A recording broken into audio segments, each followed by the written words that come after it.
temporarily. I got problems, I got issues, yeah, apparently. Trauma that I'm burying, I think I need some therapy. I battle depression, I'm back with a message. I'm asking the question that if you hate me, why you acting obsessive? I'm past the point of no return. Fuck being passive aggressive, I'll brandish a weapon. Teach all you motherfuckers a lesson. I actually battle my demons and shadows, and so really deep in the grip in the shadows of lost. Gotta admit that I'm living the life that I've always wanted, but it comes with cost. They're making their shots, so fix their breaking apart. I'm swimming with sharks, I'm living the bar, I'm living it into the stars. I'm like a shot of adrenaline, mixed with some adrenaline. Sort of develop a bitch, so I'm finishing. Think you can stop me, not even a little bit. Nowadays, everybody's so sensitive. Taking my words and you pick it apart. But you better not just get in the car. Ripping and sticking them apart. I'm timid and I got enemies trying to get rid of me. Evil tendencies are fucking with me mentally. I got people that don't like me in the industry. I can feel your energy. You are not a friend of me. I have been to places that you never want to go.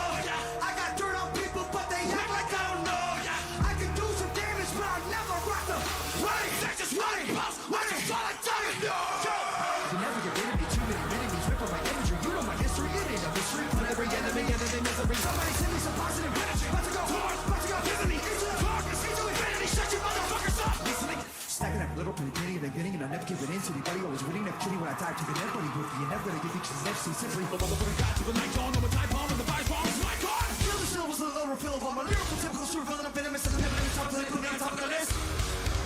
I can't control the monster any longer that's inside. The pain and sorrow left us solo. No tomorrows aren't you swallow. Death is calling, so appalling. Tightrope walking, now I'm falling down. Like missiles falling from the sky. Come and save us. Pain and sorrow left us solo. Here today, gone tomorrow. Pain inside is the fuel that drives flesh and bone to blood-red skies. Identify, hypnotize. One day you're gonna figure out that everything they taught you was a lie. Watch the world burn.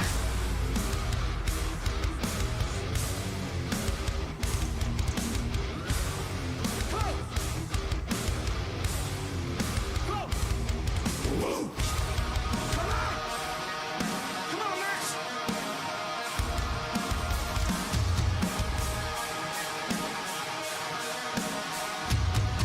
The fear keeps you alive. Break the fucking chains. Take back your name. The fear keeps you inside. Break the fucking chains. Take back the chain.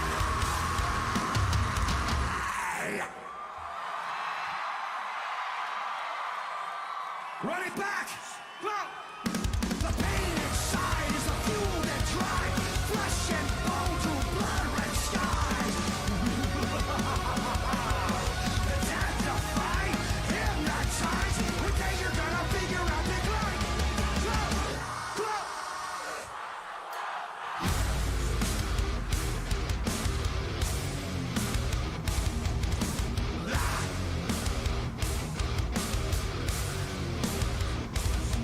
Move!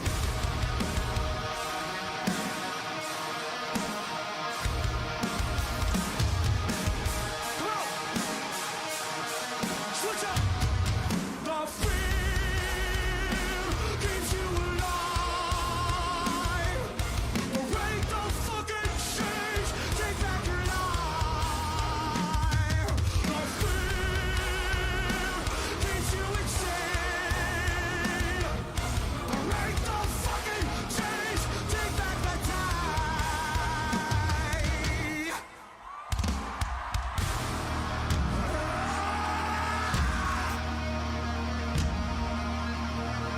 This is what happens when you push a person too far. The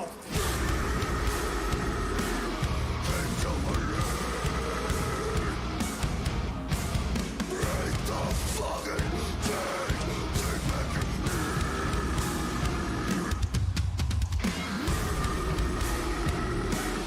keeps you inside. Break the fucking chains. Take back the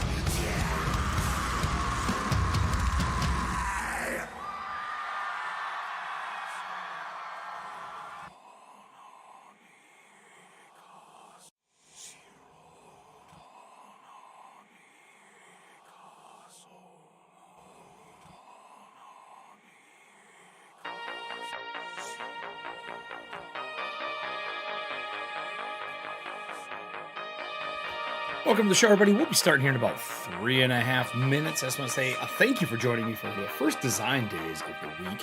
We're going to be going through our StreamLoot card build. You might be wondering why I'm doing this live. Well, I have a lot of questions that happen as I'm doing this stuff. People want to know how, why, when, what the cards are for, and they also want to know my process for doing this. So I figured I'm going to film the entire thing. We're going to stream the entire process of what I'm doing here. There will, of course, be some behind-the-scenes stuff. You don't want to be here for the countless hours, but just the broad strokes.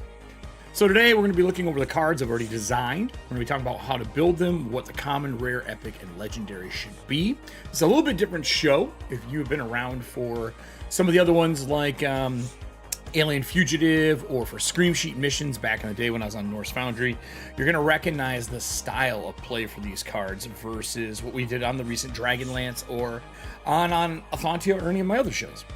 So see you in about 3 minutes. Enjoy the music. And that first part was live. It was Following in Reverse doing 3 renditions of their latest song. So we'll see you all in 2.5 minutes.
Well, what is up, everybody? Welcome to Design Days. We're going to be going over a bunch of stuff today. How is everybody? We doing well? So Kyler in chat. I'm sure we'll get more as we go through. I'm recording these for a couple reasons. Mostly, I'm doing this for myself to have a record of how I went through this process. Because you'll be surprised when you go through this process as many times as I have in the last 3.5 years. It's gonna be 4 years. No, sorry, it's gonna be 4 years in October. Hey Nessie, I do forget things. I take very good notes, but sometimes you forget how things go, and I like to go through and be able to have access to them. So these streams are a great way for me to see the process that I came up with. If I ever have to hunt something down and I know what it is, and I can come to the StreamLoot episode, which is what we're doing today, or if it's about the design of the overlays, I can see how I made the matrix. I had to go back and look at that for Dragonlance. So that's what these are for. And then for you all, it's to see my process, to see how I do this, because people ask quite frequently, hey, how are you building all this stuff? Obviously, I can't do everything on stream, because we would be here for days, and it is very time consuming, but I want you to at least see what I've been working on. So let's go over to the workboard. I'm going to show you some behind the scenes stuff that I've done. I'll showcase what we've done so far live on the show, and then we will get into the actual process for StreamLoot cards. Very different StreamLoot cards for Corpse Talk. All right, so here we got something a little bit different.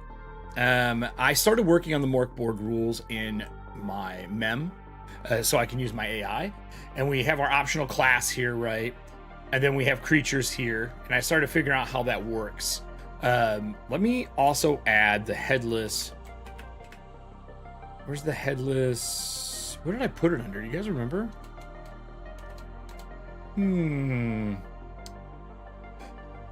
Was it in here? No. Was it here? There we go. We also created the headless knight last time using AI, which was this chat generated, right? But you can see all the rules that I'm using and how I came up with them. And then this is the headless knight that we came up with using AI and then going back through and polishing it into something that works for our show. So that's here. And then I started adding all the optional classes and creatures so that if I need to build creatures fast, I can ask it to make the stat blocks. Really is the only reason I want to do. I want to do formatting for it. Formatting is time consuming. On top of that, we started going through omens, the soul run back, or the corpse run, equipment, monster build rules, and this is where we're going to be getting into our show and the StreamLoot cards. So it's a little different for this show. This is going to be closer to how we did Alien Fugitive and how we did Scream Sheet missions back in the day, where the cards that are used are made to modify things in the game on the GM's half. So instead of it being you all against me and helping the players, this time around, because I'm interviewing guests that come on the show from different companies, it's going to be you all helping me on a world build stream once a month, build the monsters up, and your names will get attached to the ones you help build, stuff like that. I'll put your names in the notes. And then if that monster kills the headless knight as they're being played, whatever they brought with them to the show, have it be a PDF, a collector's edition, whatever, a service, will go into the prize pool for the end of the season, and we'll get these great drawings that we can do at the end of the season where all this stuff will be drawn and shipped out. I'm super excited for this. I've wanted to do an interview show for a long time, and I feel like this gives me the ability to not only do an interview show, but to still make it gaming related. And Corpse Talk's entire concept is to make a interactive tabletop RPG talk show experience. I know I have to have a story around it for me to be entertained the entire time, so the concept is very simple, at least to me. This is a knight that is now headless. His sarcophagi or his casket was broken open. His head was taken by the big bad, which is what I'm playing as an interviewer, and what you all will be working as minions to kind of help me play as well. And his head is the voice of creation, or the head of creation, and it is now being used to take this perfect divine world and slowly turn it into this aberrational eldritch horror. Now, there's something I've been leaving out. We came up with our monster build last one. Since it's headless, we wanted him to be able to take the heads of monsters that he defeats and use them as an object to give him powers. He's ran by this ectoplasmic nervous system. Like, think of the nerves in a body if they were all ectoplasmic and electrical. he goes back into his body and he reanimates it. When he has the heads, he can take the dead heads of these monsters and creatures that he is encountering and use them as power. So whatever power they have, he can get afterwards. You can only carry so many. You only have so many backpack slots.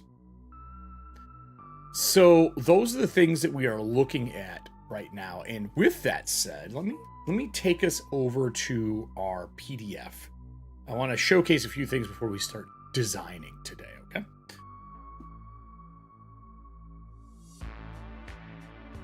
So, monsters in the game are very simple. And we created our headless knight here. This is this character sheet.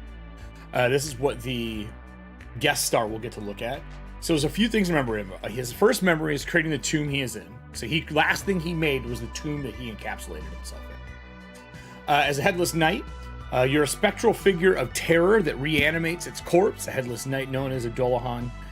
Your head, the voice of creation, has been stolen, and now you carry whatever head you can find, so you have vision and stuff. He has the head. He's headless, so he has to stow or carry his head at any given time, which takes away his ability to have a shield or two-handed weapons, unless he has some other way to do it. So he always has to carry the head, or he has to stow it in a backpack. And then he has a fear of gold. He can't approach it, and if it's near him, he has a presence DR rating 1 higher. Everything in this game is a difficulty rating of 10. So anything he has to deal with, because on this game, the guest star makes all the rolls. We will be making random table rolls and some things like that to do damage. I may have the audience roll big damage. Normally, you make the guest star roll all the damage against themselves. But since it's the middle of an interview when they get hit and crit, I will probably move to a question and start talking about the question while the audience rolls up the damage. Letting you all do damage to the guest star. Because your goal is to kill their character.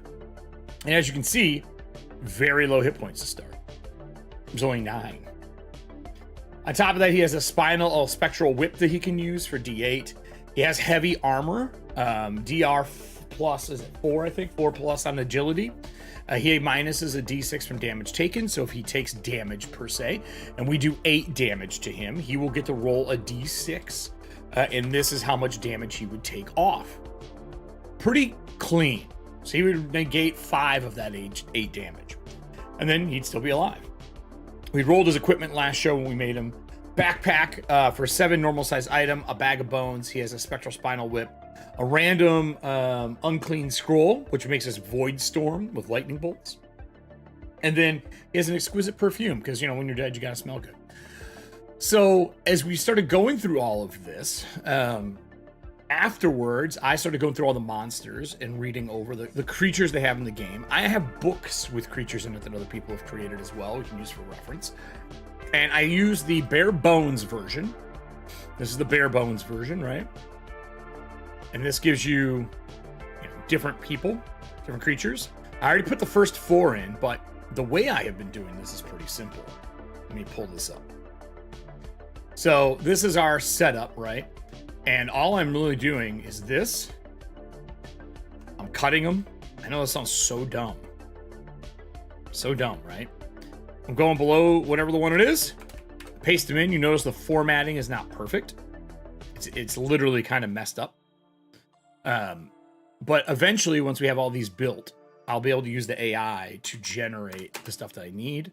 And I'm literally going through and bolding and formatting these, because now that means that these will be in this piece, and we can ask it to make items based around the formatting.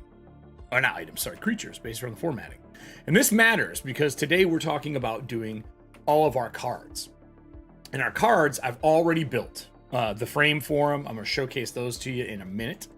So, like here you can see we're matching up the style, bony knuckles, and the thing they've done is they've added these in, like this. So we're going to do the same, just to kind of, we want this to feel as close to the way Mork Borg is made as possible. To do that, following formatting is a great way to keep the look and feel. So I have found over the years. And you'll see that this has special stuff. And I'm going to show a sample of how this works. We're going to test it live. I haven't tested it yet. I just know from me doing Dragonbane that this worked really well. So where does this go? Skulks about. Okay, can mimic voices. So this is a space down. And then the only thing I don't like is I don't have my formatting page pulled up, which will take all these out. Control Shift V doesn't paste without. We're gonna italicize this. And then once we do these, we're gonna run a test. So while I'm doing this, let's talk a little bit about the cards. I can multitask. The cards in this show, like I said before, are gonna be similar to Scream Sheet missions or to Alien Fugitive, where you are giving me cards and you are helping me build out the difficult situation that we want to put him in or them in as they come on the show. Okay. These cards are going to be things like level a minion, level a boss, level things like that. Power them up, build stuff with me. If you did the Kaiju show with me, very similar. Like Nessie is talking about, oh my God, I can make can I make a Loch Nessie monster? Yes. If you get the card for it, we can make a Loch Ness monster if there's a lake in the area and it makes sense. Or if it doesn't. And all this stuff is going to get formatted into Alchemy online in one big table, right? And it'll be a living world that will keep getting built on as we keep making stuff, and it'll all be tracked there. So much so that if this goes the way I want, it's going to be open for other people to go look at because of how alchemy works. You can go look at other people's tables and like check in and look at things and do things, which means that if it does well and I get overwhelmed with how much is going on, I can tag somebody in to come in and like organize and make things look good and do all that stuff. If you haven't used Alchemy, Alchemy is a new VTT. I'm a big fan of it. It has definitely more the look that I want out of a game. A virtual tabletop than regular. It's super stylish. They just finished their Kickstarter. They're going into version 1 here very soon. And it's gorgeous, and it's definitely made for more of a storytelling aspect than a. See, look, those are all done. Than a. What's the word I'm looking for? Crawl. But since it's an interview show, that kind of works in our favor. We add these in. All right. I think I'm going to add old to this special. All right, so we've made this. They're now done. You guys can't see it because it's below me, but they're done. On this side over here, I've made some rules for Corpse Talk, but what I've also done is in the checklist. This is my checklist for work. You can see I started coming up with monster build ideas. So this is a question to the audience. I'm thinking there are 4 levels of monsters in this game to start. Minions, monsters, and honestly, I should change this to creatures because this is the term that is used in Borg. So creatures, boss, and rare gods. And then I said, can you make eldritch, aberrational sounding names for each of these? And I had it generate them. So for minions, we have 5 safe creatures, bosses, and rare gods. Those are more categories as we're making cards. Minions are kind of one-hit chumps. They will die very easily. I'll scroll down to some of our monsters here. So some creatures have like 6 hit points. You can kill them pretty quickly. And they get like a minus D2, or sorry, a D2 damage. So Voidlings, Nether Spawn, Abyssal Whelps, Eldritch Imps, and Shadow Pawns. That is kind of the categories of naming that we're looking at for minions. The next step up is creatures. These are like the more hardy version. And I'm making minions because I want some one-hit wonders that, like, if you just do it right, you go first in initiative, you can kill them and you're good. And that is important because this game is a D6 for initiative. 1 to 3, I go first. 4 to 6, the guest will go first for Mork Borg. They do have a shadow cloak, and as long as it's dark outside, they go first on 3 through 6. That's how initiative works in this game. Unless you get the drop on them or something like that. So creatures are more of what we see here. These are the standard issue run-of-the-mill creature styles. And you'll notice these aren't going to be hard to make. Hit point morale, damage, what they're wielding. Like, there's just some random stuff you can make. And we're going to be able to generate a few as test runs.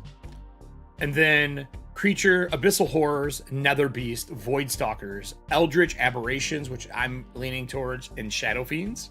There's this entire world of like gold and perfection is being grown over with aberrational horror. And when that happens, it is changing creatures and beings that are here. I don't want to ruin what things are until we start making cards. Because I came up with something talking to Serving Hands, actually, I think is who it was, in chat. I know what a lot of the monsters and creatures are going to be. I want it to be grounded because of how far-fetched the concept is. I want some stuff to be grounded. I'm a big fan of supernatural and horror movies in general. So I have some ideas on how to make this feel horror-esque. Boss is Netherborn Colossus, Abyssal Overlord, Eldritch Monarch, Void Titan, Shadow Sovereign. I like the Shadow Sovereign. I'd probably call it Eldritch Sovereign is probably what I'm leaning towards for this. As a matter of fact, I'm going to put this here before I forget. And these are just naming conventions. Okay? And then Rare Guides. Oh, I put Eldritch Sovereign here. Ah, okay. Maybe we won't do that. Maybe we won't do that. All right. Just delete this out. So, Eldritch Sovereigns, Netherborn Deities, Abyssal Divinities, Void Progenitors, and then Shadow Primordials. I love the word Primordial. I think that's a really good one. And here is our rules for cards. We're building a StreamLoot card. We're going to be doing a build show once a month. With that build show once a month, we're going to be building a 3 to 6 hour stream. Yep, for Corpse Talk. What's up, Drew? Building, I already have the cards done. We're going to show them in a minute here. So anyway, we're going to be building a monsters or creatures for that. I should actually find and change these, but we're going to be building creatures. And the way it works is I know the core set of cards. There's going to be one for minion, creature, boss, and gods. Right? And with those, when we put a minion card down for a room, that means a minion goes in there, and they can have 2 upgrades.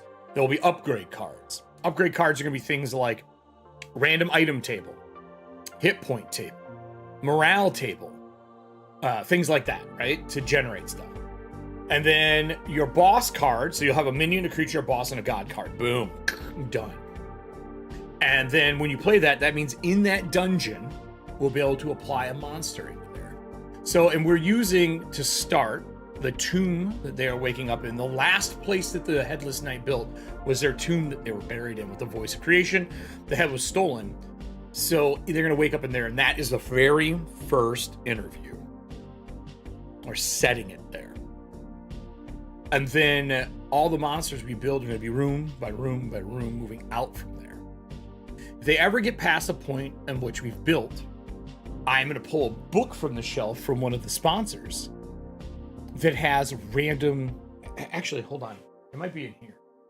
It's in here. Hold on. There's a random book in here to generate creatures. And we will pull that one and use that instead. So, 1 minute. Let me pull this out.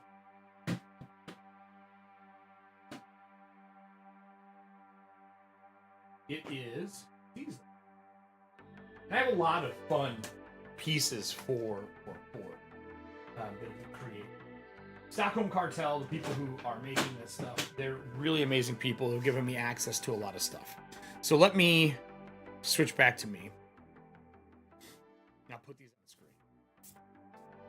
So this company who made these, they're compatible with Mork Borg. There's 3 of them, right? And each one of these has a random role in it. The first book is Strange Citizens of the City. Okay. It's by Philip Reed. The next one is Strange Visitors of the City, a third-party publisher. So the first one was You Meet a Stranger. The next one is Greet a Visitor, right? Visitors of the City. And the next one is Strange Inhabitants of the Forest by Philip Reed. And this one is 2d6 Say Hello to Evil. So we'll do We'll do Citizens of the City. Someone give me 2d6 in chat. The way they have the book set up is pretty cool. Every book has 2 pages, and then in the corner up here is the number you're rolling. And each piece has an art with a reaction and a hook to it. Right? Very cool pieces. They look fantastic. 12. All right. So let's go all the way to the back of the book here. 12 is this piece of art. Let me not have it be too blurry. There you go. It's this piece of art, right? And this art's awesome, by the way. It's very gritty drawings. This one is Ivan Ravallo, Alien Scavenger. Beneath the wide-brimmed hat and behind the bizarre series of tubes that mask his face, Ivan Ravello is a stranger unlike any other in this world. A citizen of the city for several decades now, Ravello was born under a different star, on a world somewhere beyond the universe. Though he is unwilling to speak of his past and does all that he can to keep his true self hidden from others, Ravello is a known and respected member of the community who spends his days seeking out scraps, garbage, and junk that may be recycled and used again. So his abilities are all this page. This one here, his abilities are on this. This is just background fluff. His reaction is +4. He's got no reward. Hit points are 8, morale is 6, no armor. He has a pointy stick for a D3 damage. Special. Insectoid mount. The odd creature is bound by psychic power and will obey every command and give its life to protect Ravello. It has 20 hit points. No morale. Carapace, which is its armor, is a D8, so it can soak up to 8 points of damage. And his skewering limbs for a D6. There's some extra stuff over here that he can do. He can repair items and stuff like that. He has some extra ground rules. But each one of these have 12 visitors and then stuff in the back of the book that can be done. My goal is for us to make 12 monsters. See where I'm going? 12 monsters similar to this as we go through the game. So they are custom and made for Corpse Talk. So that we have a D12 table that we roll on during the live shows, so that we have monsters that we can use that are made for the show. And then if they're good and we like them and we keep making 12 every season, we can put out books for that. Obviously, I think this would be a fantastic idea. So that is the concept behind kind of what we're doing for this. So, everyone kind of on board? Make sense? Pretty simple, right? Pretty simple.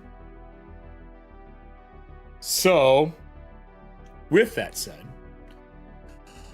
let's I'm gonna take a look at the Stream Loot cards. So let's I already have them in the background.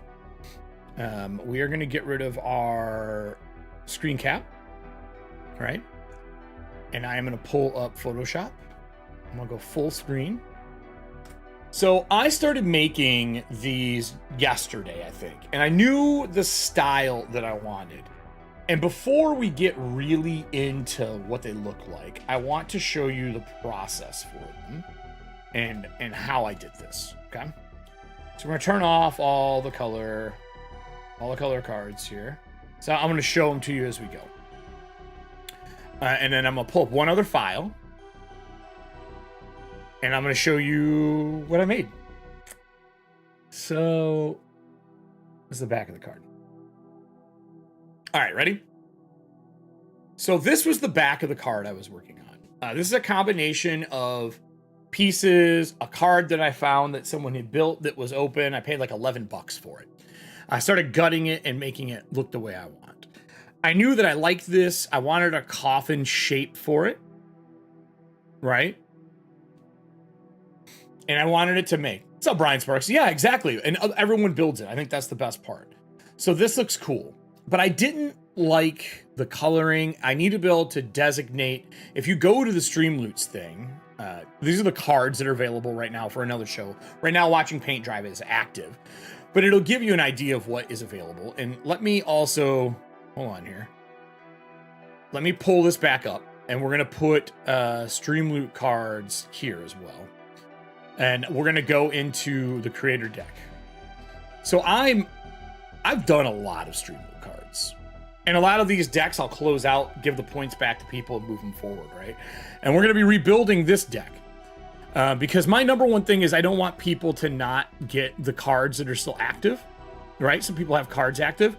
So I will make these cards for Corpse Talk so that there's already a library of cards when the show starts. So anyone who has supported me in the past on this show will still have cards. This is my way of kind of saying, hey, don't worry, I'm not going to screw you over. You're going to get to keep these. And I will duplicate this entire set. I'll edit them so I can select them easily and hide them. So this is going to be the frame for the cards. I went through and did a test run. This was the first test. I was pretty happy with it. I'm using old art from medieval time, like actual medieval time. This is minion power. It's like forging a minion. Minion gains a bonus to their stat, powers or defense. You pick one, right? Very clean. I was like, okay, I like this. This looks good. Let's get horror music going. This is the wrong music for this. Hold on here. Let's get something that's a little more. Let's do something a little more for us. Here we go. So I wanted this to be the look. Now, I'm going to zoom out. And I'll move this up. I'm going to move it over. In this layer for the card, for those who want to learn Photoshop, there is a lot going on. If I collapse the effects, let me collapse them all. Every one of these has an effect on them. These are the raws of me making the design that I want. This is one card. But as you can see, this is the original. This is the first actual green card. So this is our common. Now I'm gonna zoom in. I did some changes out of the gate because I didn't like some of it. I wanted it to be gray. I wanted it to feel like a stone. Everything that is Mork Borg, no matter the book, as you can see in these, are very monochromatic, black and white drawings. They kind of have that kind of feel to them. And I wanted the cards to have that feel as well. And the only way to do that was to make them gray. I could have done sketch art, but I think with the amount of sketch art there's going to be in the show, that the cards would get lost. So I wanted the cards to be a little bit more prominent, and I wanted them to feel like the inside of a coffin. Not super deep, just inside of a coffin, maybe even inside of the lid. So I changed up the brown to a gray, and I'm going to open this up. And I'm going to expand this. Is this large? Hold on. Yeah, okay. So if I go down to here, I did two things. One, I added a texture. I wanted a stone texture. So it makes it a little darker, but you can see the stone. So notice the textural difference between these two. You can really see it when I'm zoomed in. And that's the textural difference. Because I wanted stone, right? I'll kind of do this. And then I had to recolor it. So this is the grayscale. So I know that looks okay, but wood doesn't do that. So I added our grayscale to make it textured. I also had to reshape them. So this here is the reshaped frame, because these were originally, I made rectangles. I was like, nah, I don't like this. So I had to reshape them. So now they're reshaped frames. I had to make sure I made a cutout that goes in the center here. The other thing that I added is, if you are looking at this and I zoom out, the image is a drop image here. So no matter what I drop into here, it will replace this image. So if I pull up, let me grab an image. Let's look up old 1500s medieval art. And we're going to do it of creatures. Okay. let's just say we do creatures. So I'm gonna go to images, and I'm on another screen over here. I'm gonna grab this griffin.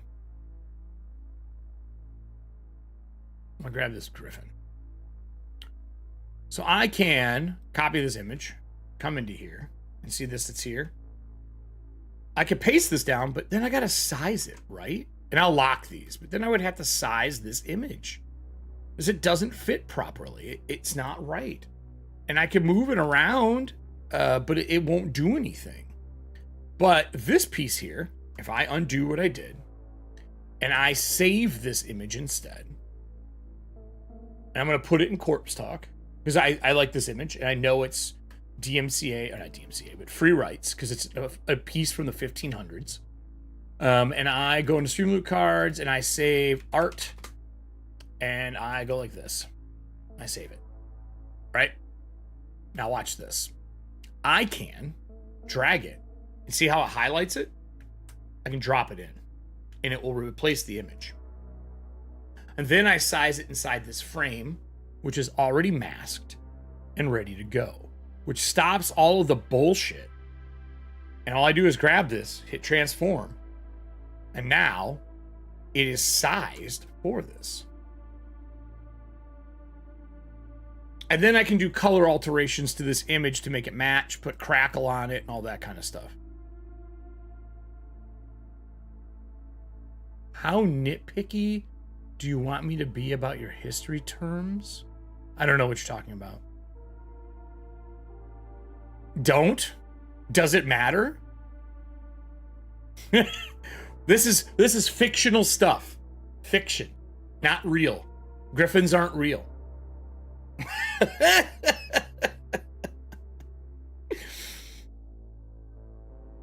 Griffins are fake. And it's a book of beasts, but I think I like that. That might not actually be a griffin. That might be the hippogriff. I don't know. I think that's the hippogriff, actually, but or whatever they call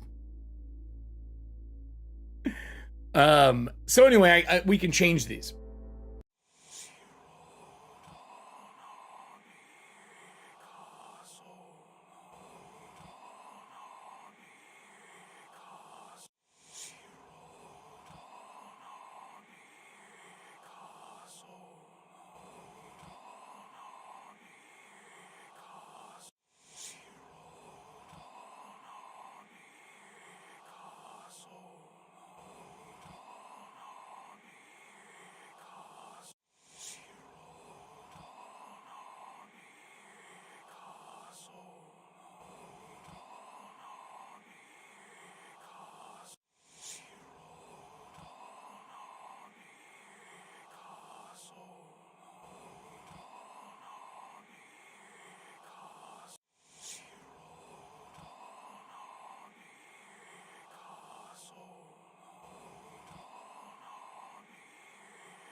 Nothing's wrong. Can you guys see me? It says I'm live. No, I had to swap to change viewing ship on something. Basically, it wasn't letting me pull something. But no, everything's good. So what I was going to say is there is a medieval egg painting of a demon that I finally refound from my time doing some art history stuff that I want to use for the boss monster. So let's look at this. I'd probably cut me off when I do scene transitions. It sometimes cuts my words off. So let me zoom out. I want to show you the full set. So original, common. Let me go all the way up. Our rares, right? Our epics, matching the colors on the stream on the site, and then our legendary. So these are our 4 colors. The only one I'm thinking about changing up a little bit is this, because I feel like this is kind of hard to read, and I kind of want to up this drop shadow.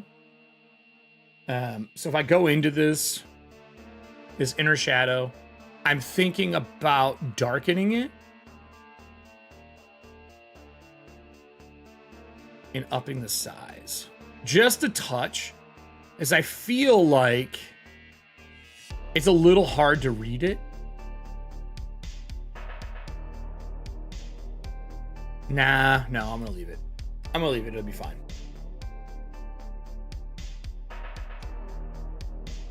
What's unreadable? The 8?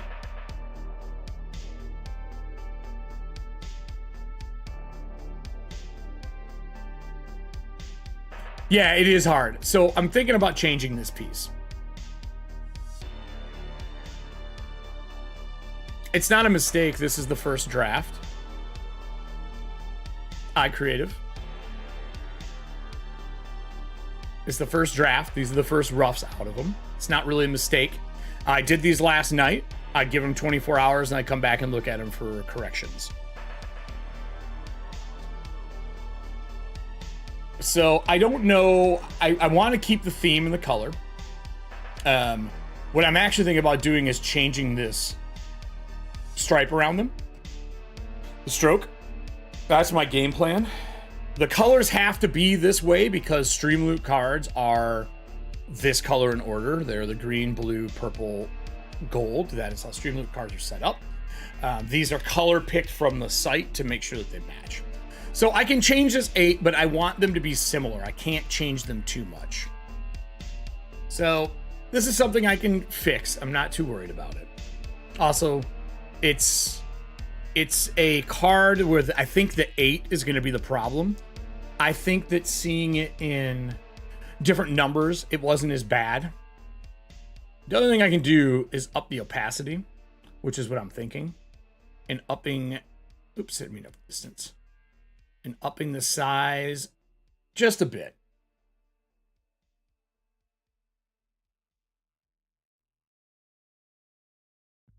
I want to see something here. This might be a better contour because it hugs the corners a little more. Ooh. That looks good.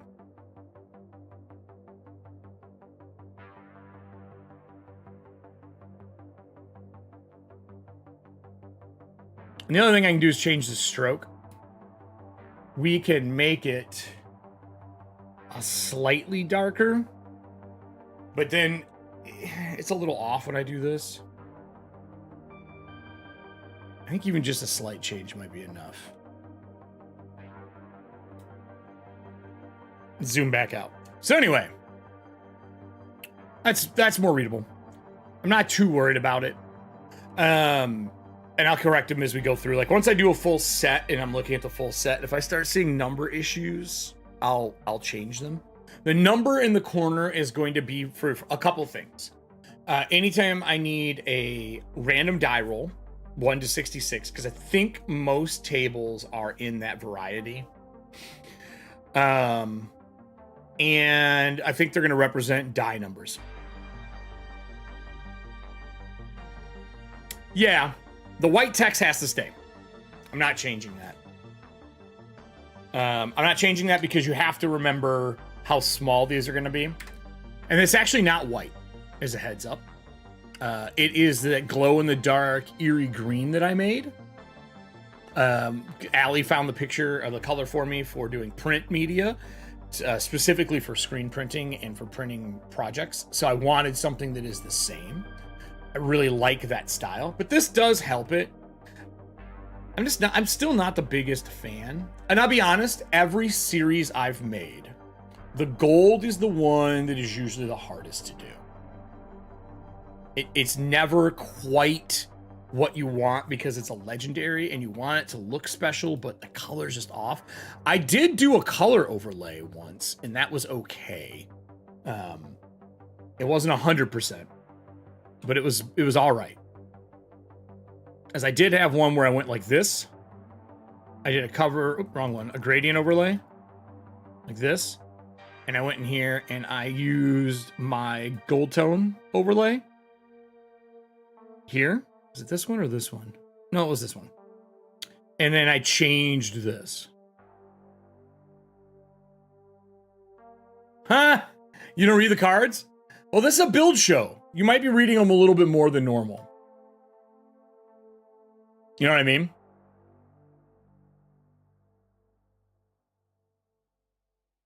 This is the other thing I had done. I had made it a scaled. I've tried that. That was okay. I've tried just a gold fade in it, which was all right. I didn't hate it. It wasn't exactly what I wanted. And then the other one that I tried during my design time for these was in my oranges, because orange is not a color that is in any of it. I did this. And this was the one I was closest. Oh, yeah. That I agree with. I did do this as well. And this, I was not, I kind of like this. I almost kept it because it made it feel a little more legendary. You know what I mean? So, anyway. Right. But I don't want to do that for all of these.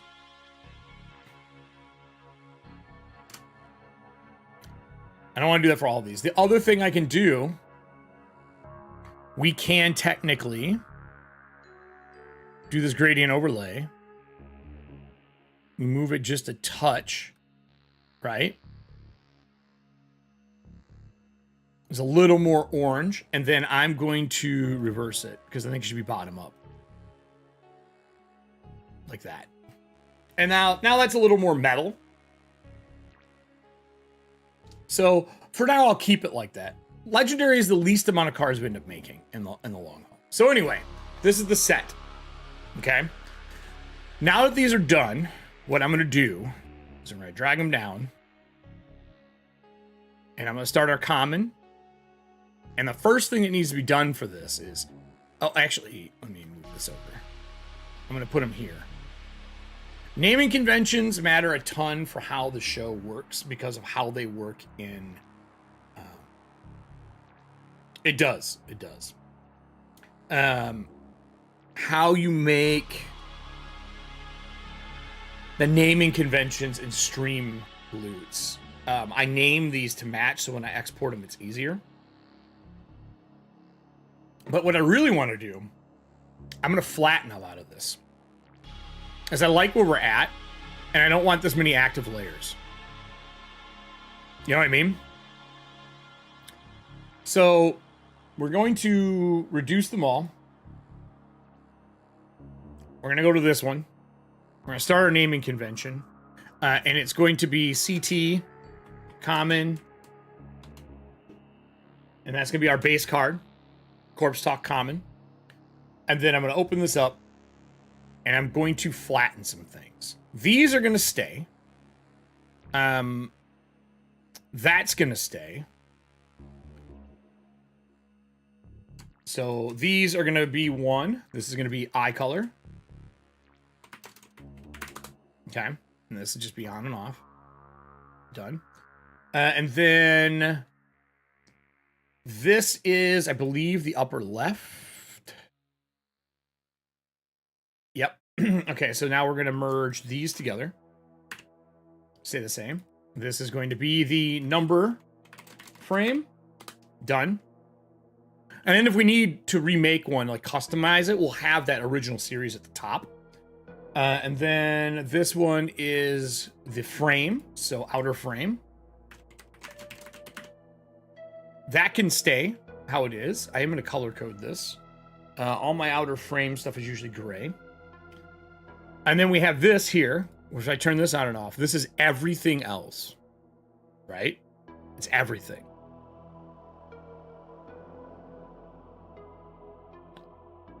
So when we go down here, this stays, this stays, this stays. You merge these. Done. This is the card frame.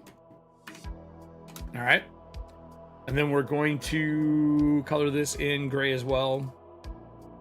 This is just the folder. We'll color the folder in gray as well. And then I'm going to leave this like it is because this is my recolor. Right? And then this is my art.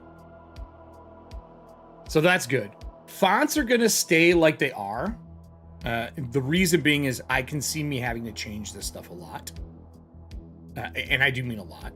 And if I want to add another number counter, I can. I am going to do this, though. I just realized I messed up. I'm going to cut this. And I'm going to do it again. And we're going to delete it off of this one. Ooh, why did that not work?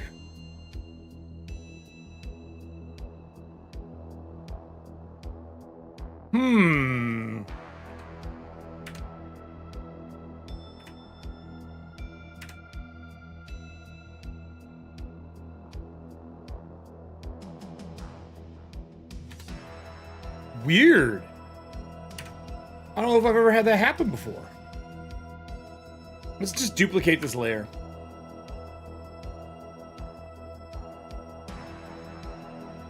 And we'll delete this side. I want the eyes to stay. There we go. And I want the numbers to go away. There. Okay. So now we'll have both. And this is just going to be the eyes. I usually put these in all caps because the screen is too big. It's like way out of arm's reach. So it's like this tiny. It's like this big on the other side. So this is our setup. This is what we're looking at. And we have common cards are going to be the builders, the dice numbers, all that kind of stuff. Commons and rares are the most popular, but I'm thinking about changing it up from this show and make the legendaries numbered, but weighted better so that we see more of them. And the reason being is I want the legendary cards to be the monsters, like the superpowers of the monsters. And we're going to be able to go through history, which I will need Nessie's help for, and pull some things from like medieval, dark ages on through. And then I also want to pull monsters from religions, like actual, and I shouldn't say monsters, fictional creatures from religions. Things that, you know, like angelics and demons and things like that, and reflavor them to fit Corpse Talk. So this show is a very unapologetic show. It's going to be in your face, kind of a heavy metal tone for it. I want this to feel like we are playing the bad guys, right? And that's kind of the game plan for it. Currently. That's my game plan. So I like how this is set up. It looks good. We're pretty good there. And I'm going to quickly do all of these now that we know how we want it to look. And we're going to pull a rare down here. Right? Is that the right amount? Yep. I'm going to go like this. I'm going to save it. And the other thing I think I am going to do is for the green, I'm going to color this green so we know which ones. I'm just going to color it green. I normally have my own style for it, but I think for the sake of argument, it makes more sense to make it common, that color. Pull the rare down. We make this blue, just so they're easy to pick out if you have to hunt through this. And then we're going to do the same thing we did here. Leave it alone, leave it alone, leave it alone. Eyes. Eyes. So we're going to move these together. Boop. Eyes. Right? Then we're going to go like this. Number frame. And then we're going to go like this.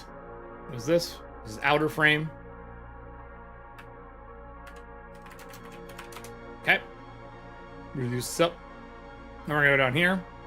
And we know that this and this all become one. And this is the card frame. All right. And then we're done. Pretty quick. We got to rename it, though.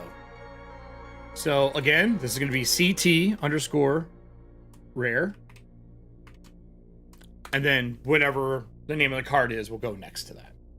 And we'll do it for these last couple. I like to do all my cards on one sheet. They get big, but to me, it's easier to look at a spread to see how many more I need than it is to do these all as individual card files. I'm just not a fan of the individual card files. Since we know this works, I'm going to bring this other one down as well. All right. And we're going to start with this one. All right. So colored purple. And I usually go top down. So I know this is going to be CT_epic. And then we're going to do the same thing we've done. I am going to reduce all these things. Double checking eyes. Make sure I did these in the same order, but I like to check it just in case I fucked up. Eyes. And I'm doing this because I might recolor them. Just, it may happen. Something might be wrong, and I might have to recolor them all and throw something over top of them. So we're just being careful. Future proofing. Done. And then this is outer frame done. And we're going to start building cards. So I have some ideas on how I want to build the cards. We should probably talk about that. There's not a lot to Mork Borg, which is part of the reason we're using this for a talk show. It's very simple. We're not dicking around wondering how it's going to turn out and if people are going to be able to learn the rules in time or any of that kind of stuff, right? It just works. Like, it literally just works. Because it just works, we are going to do our best to, to make sure that we can make it easy to design cards and use cards, right? Because that's the biggest concern. Like, we don't want dead cards. And this is a show like Alien Fugitive and Warpaint, where like we almost used, I think Warpaint has 2 cards left in the entire deck that have not been used, that have been played. 2. And I tend to bring them over to here. Just like usage for them. We're going to paint this yellow, and we're going to modify this one. All right. Eyeballs. Does anyone have ideas for monsters from like 1400s, 1500s time frame that fits something that we think would be a cool monster for this aberrational world that was a place of divinity where gods and creatures lived, that is being overran by a corrupted voice of creation? Does anyone have any ideas for monsters? I have a few in mind. We'll do a little research. But I'm just curious if anyone has anything that they love from like that time frame. And it could be classic fantasy monsters that we're going to twist. So like if the idea of a griffin is something that you would love to see in the game that is messed up and dangerous, we'll do that. Probably be a boss monster. And it doesn't have to be Greek mythology. It can be like Christianity. It can be fucking something out of any country, any religion, any folklore. that we can warp. 1200 is what?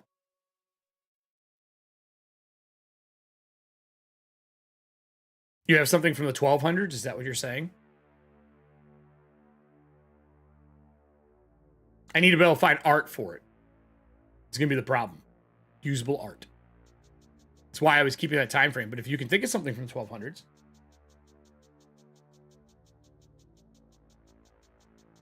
All right, frame. What's this?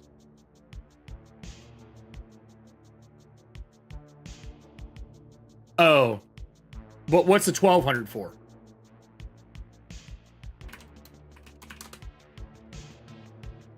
Dark Ages was 14, wasn't it? It's 14 to 1450 or 1475. Isn't that the Dark Ages? Oh, I see what you're saying. Gotcha. When you just put numbers, I don't know what it's in context to.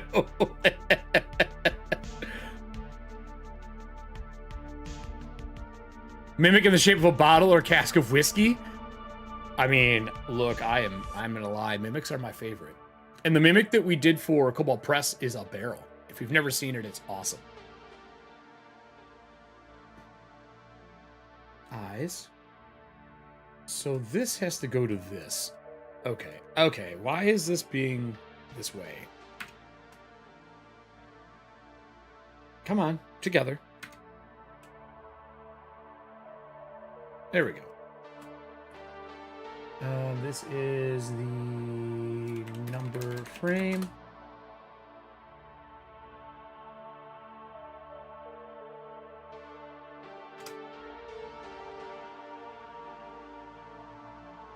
This is the outer frame.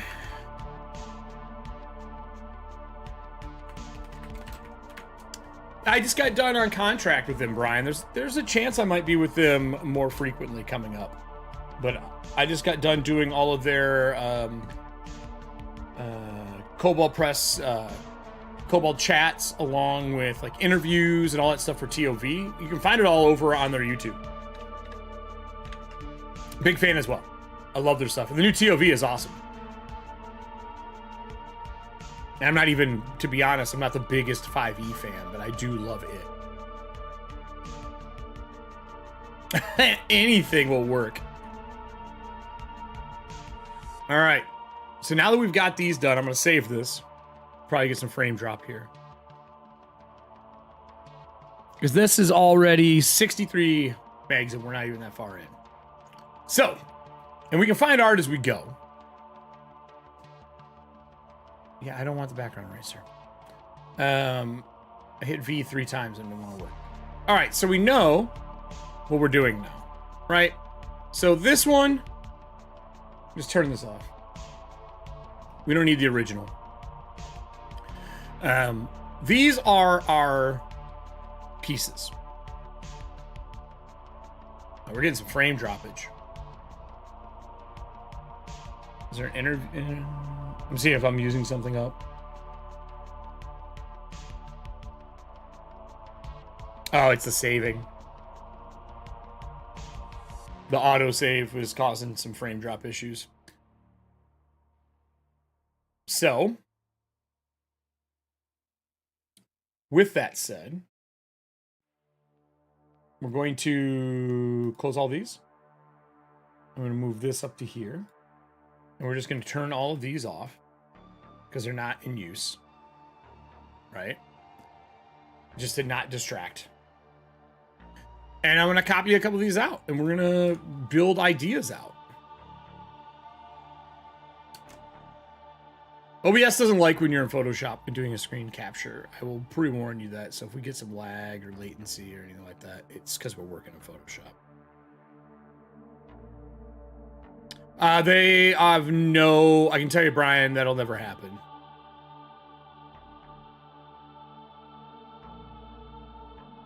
It'll never happen. They're currently focused on TOV. And Tales of the Valley.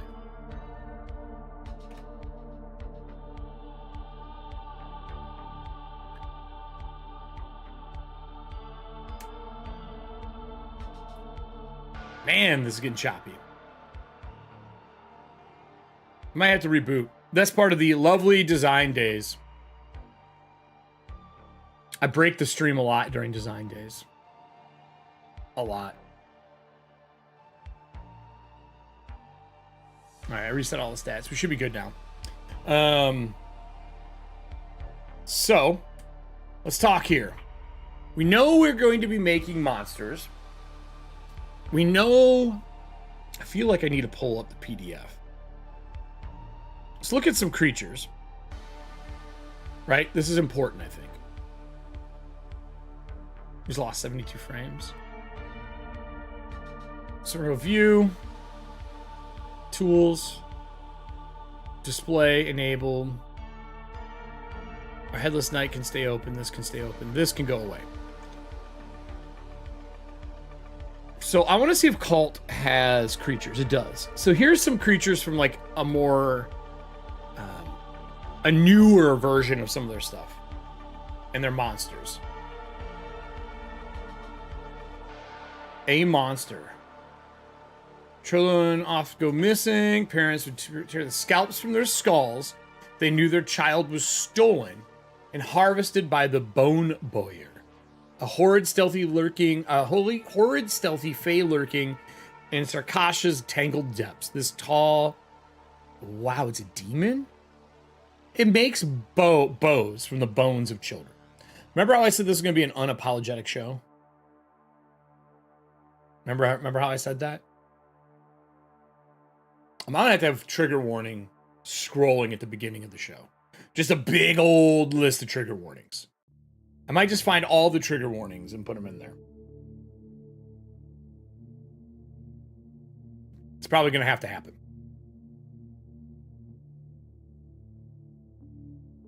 But here's a stat block. 25 hit points is a lot. No morale. He can't be feared. This is basically a boss monster. Tan flesh, D4. So he's got a toughened hide that can absorb a D4 damage. Yeah, you might want that, especially in that time frame, Nessie. 100%. It's on my list of to do. You know what? Here, we'll even hold on. Hold on. We're gonna actually put it in here. Give me a sec. Corpse Talk checklist, right? Done. Ideas for overlays, ideas for SL. I'm going to put at the very top of this. Need a big, long warning list for the unapologetic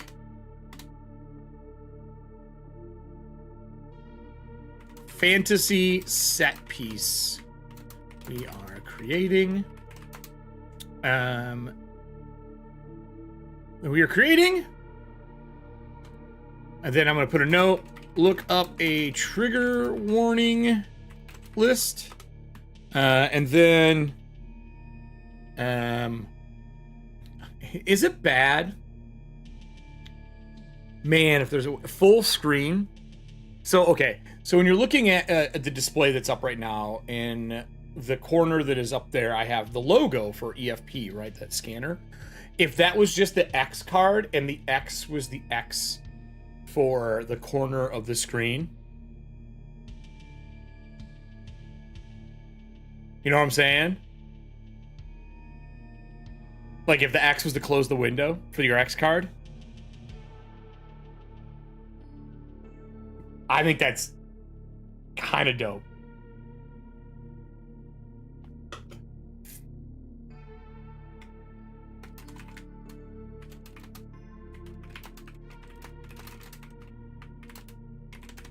Like, hey, if it's getting to you, hit X, I won't be offended kind of thing. And the guests know too coming in. So in the upper right-hand corner of your screen, there's an X to close the thing you're watching right now. X cards in tabletop RPGs are usually put in there as a safety tool. John Stephanopoulos made it, a buddy of mine that I met during early Gen Cons.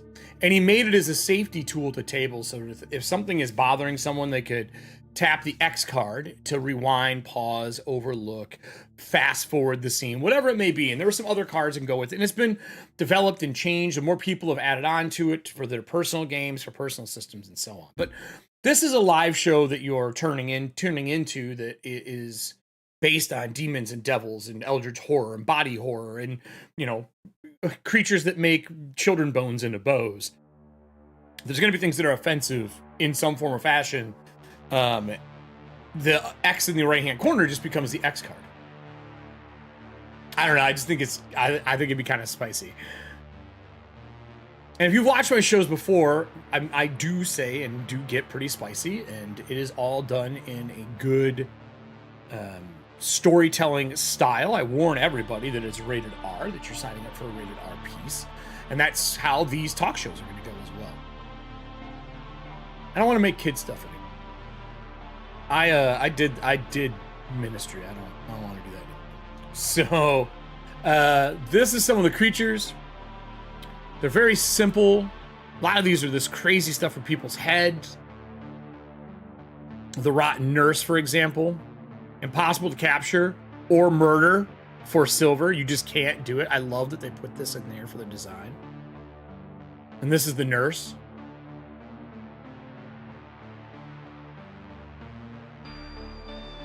Norse the Rot. So there's some cool creatures in here. And I get to do some old school black and white ink drawings for this.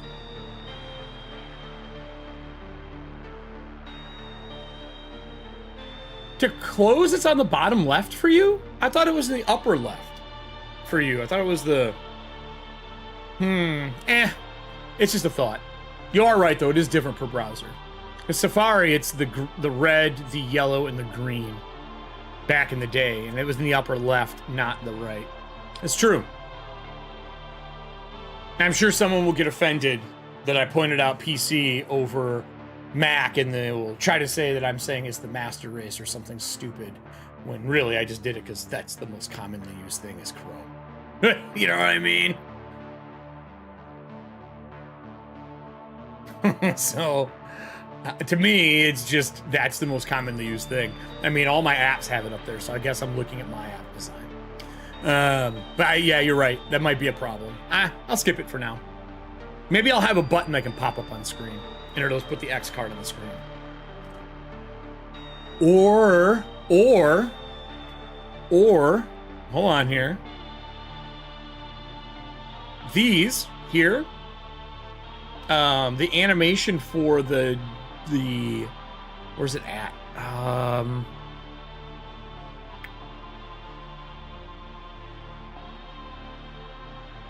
mean, I click the same thing.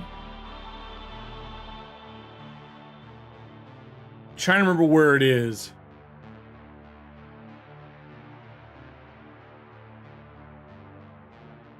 Yeah, I'm not I don't. It's not that I don't care, I just can't fix it.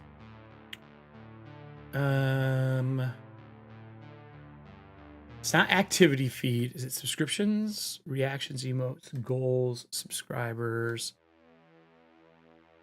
I thought it was in the collection. It is in the collection. Yeah, here it is. So for mine, I have this that pops up. And 2 fingers, right?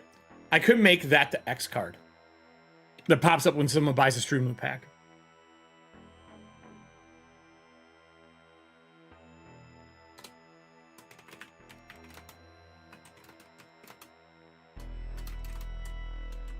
Or it's going to say rated R on the back of it.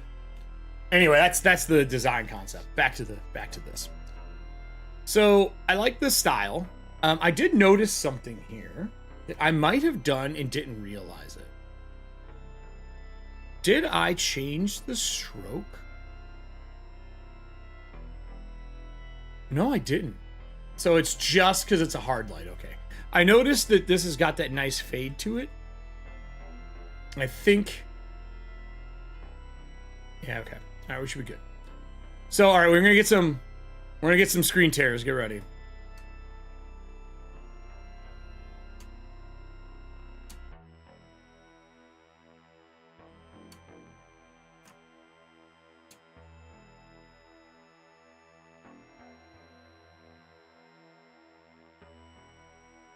Good old Photoshop. Getting salty with me.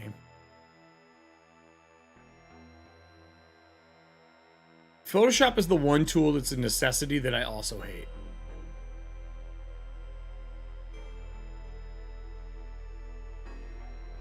I hate it. I absolutely hate it. I've tried other tools before anyone starts giving me other apps to use.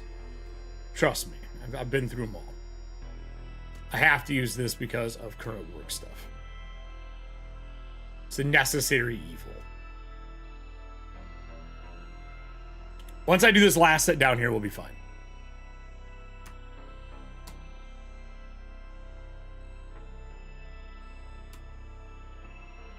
So first thing I'm going to do is name things. We're going to go through and label things out. I can close this. We don't need this. See, this one I'll turn into the X card. I'm going to close this because we don't need it. I'm going to save this and let this pimp itself. Let it pretend that it's angry at me still. SD, supercomputer, 3090 series. As much RAM as can go on this motherboard. Huge power supply. All balanced. Deal with it every day.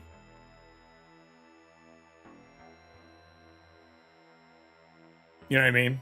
Every day. You get in Photoshop and Photoshop's like, bitch, what are you doing? What is, should I know what that is offhand?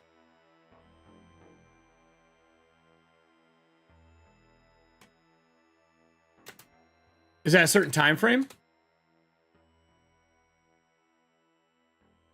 Isn't that the one that was like the old scripture art? Yeah. Yeah, some of that works. The marginal art, like the little tiny pieces. Yeah. The only problem I've had with those is the pieces are so small. Sometimes they're hard to fit in a card. You know what I did not look at? I didn't even think about this. This is a mistake on my behalf. I didn't look at the size of these. These are huge.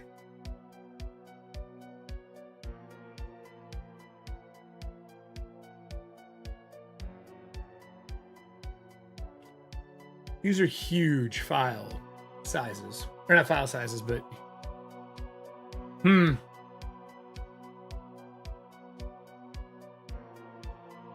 No, they're not too bad. They're 750 by 1050. I guess it's actually not that bad.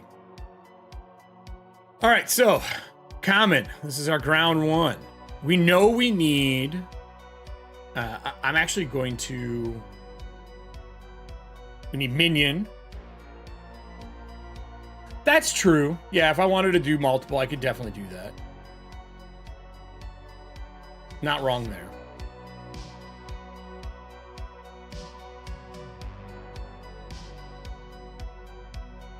There's no reason for this to be this choppy. None. I'm going to reboot OBS. Give me 1 minute. I'll be right back, everybody. Nah, it's Photoshop causing issues.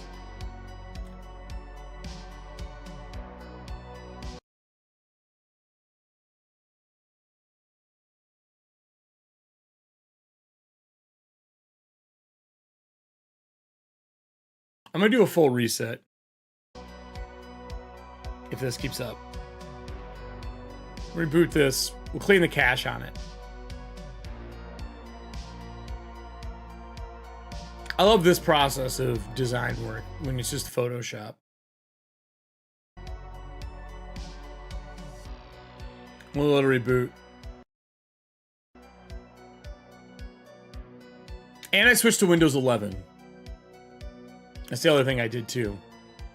I switched to Windows 11 for OBS and to fix some of the problems. And it has been really smooth, but this part has been a nightmare. So I'm going to close this. I'm going to close all tabs. We'll leave this open. We'll open Photoshop back up again.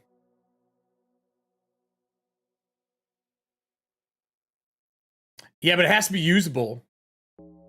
Is that... What century is he from?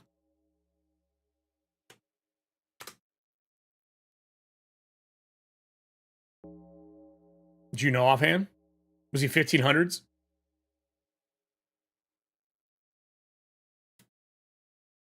I think he was 1500s. Yeah, he's 1500s. Yeah, yeah, I actually have a couple of his pieces downloaded.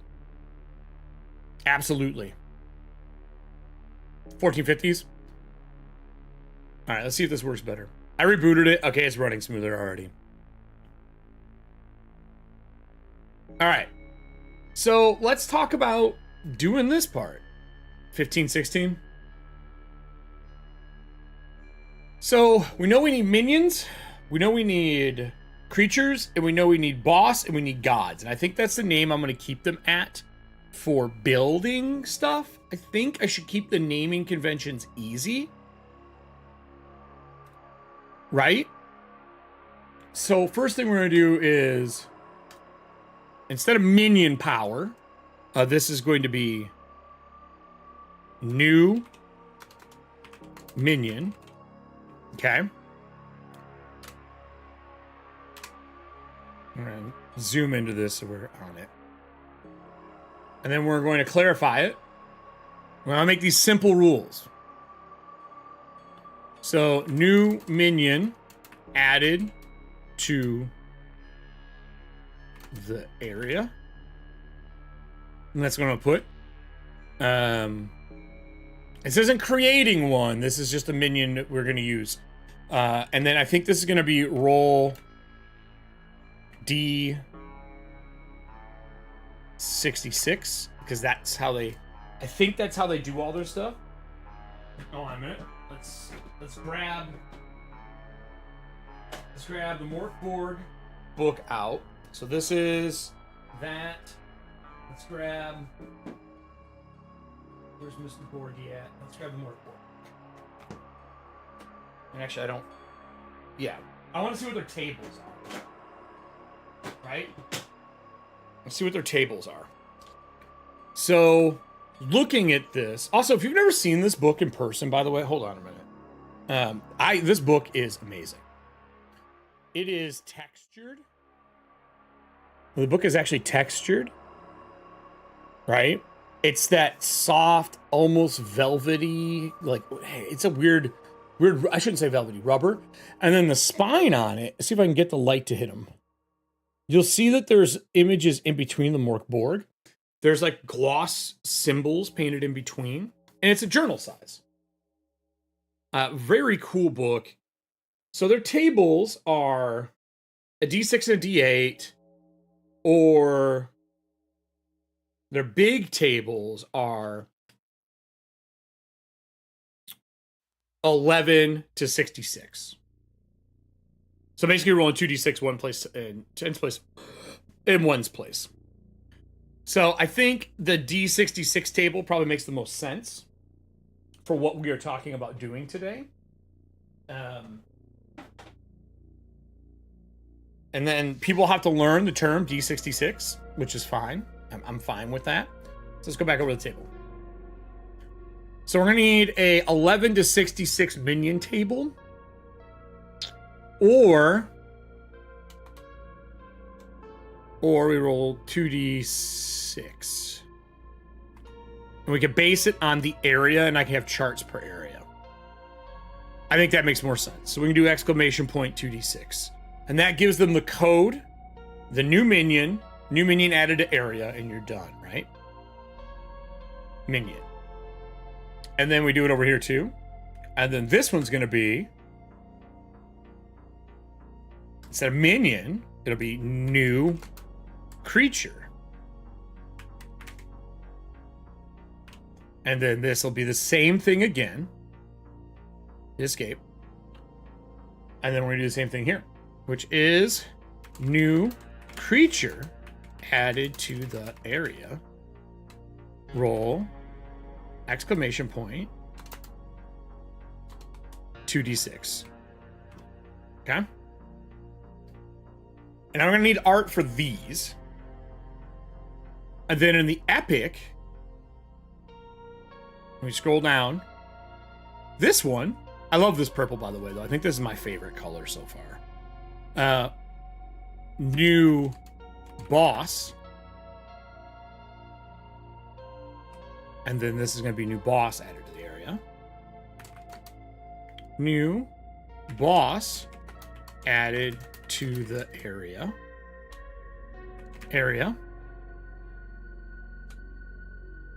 And then I don't know if this will be roles for this. So I foresee this not being a role.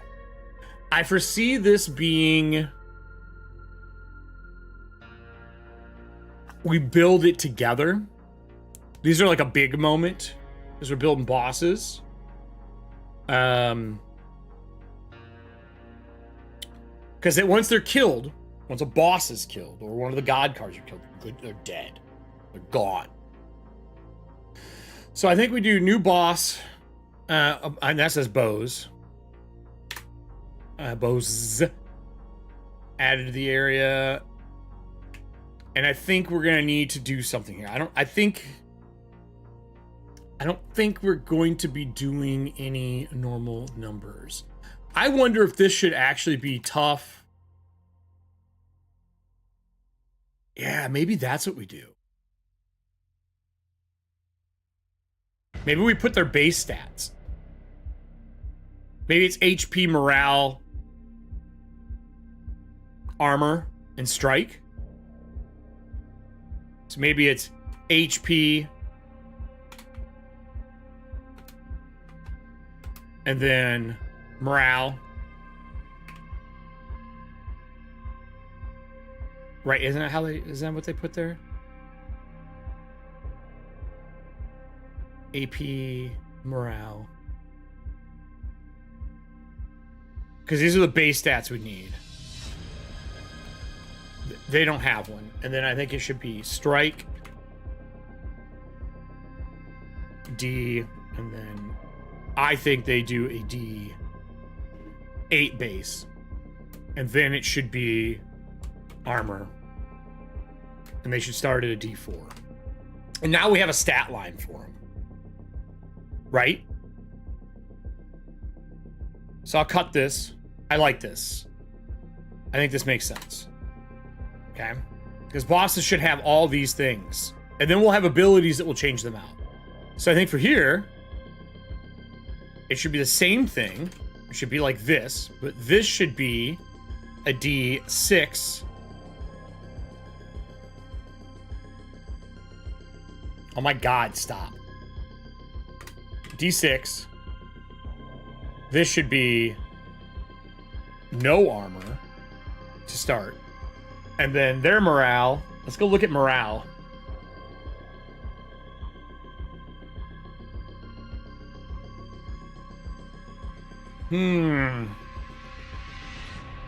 I like this.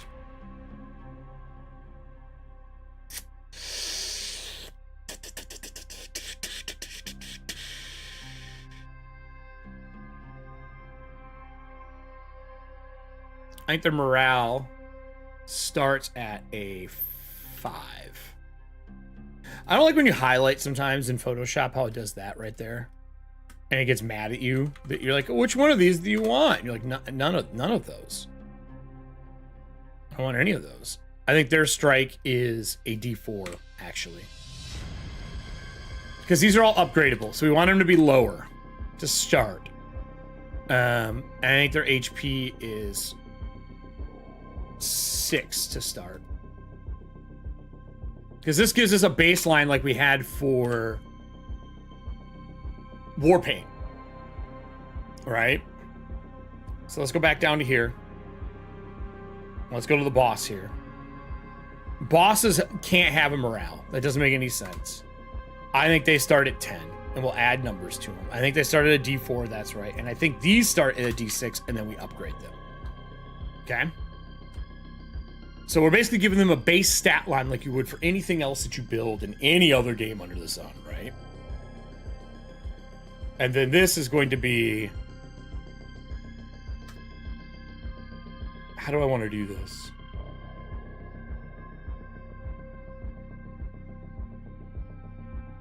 Yeah, new minion. Yeah. Minions, now I'm thinking about this, should be 4. So actually this stat line that I just built goes here. And we delete this. And that's the creature stat line. And then for this,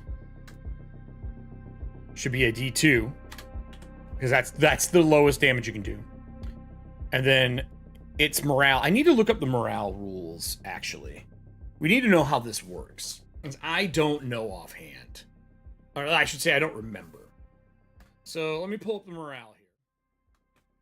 We get to make so many tables for this game too. I love random tables. I think they're like the best way to... I feel like they are one of the best ways to make sure that people are not doing the same shit over and over again. I really do. Like, I sincerely believe that. I'm trying to fix something here. So, let me look up morale. Is there no table of contents in this thing? I bet you there isn't. There isn't. So, it's gotta be under monsters. Gotta be under monsters. It's not under monsters, it's gonna be under probably maybe the rules section. There's creatures. Yeah, so it's gotta be under the rules section. So we gotta go back. And I wanna look at this to make, oh dude. This page is metallic, foiled. Like, super fun.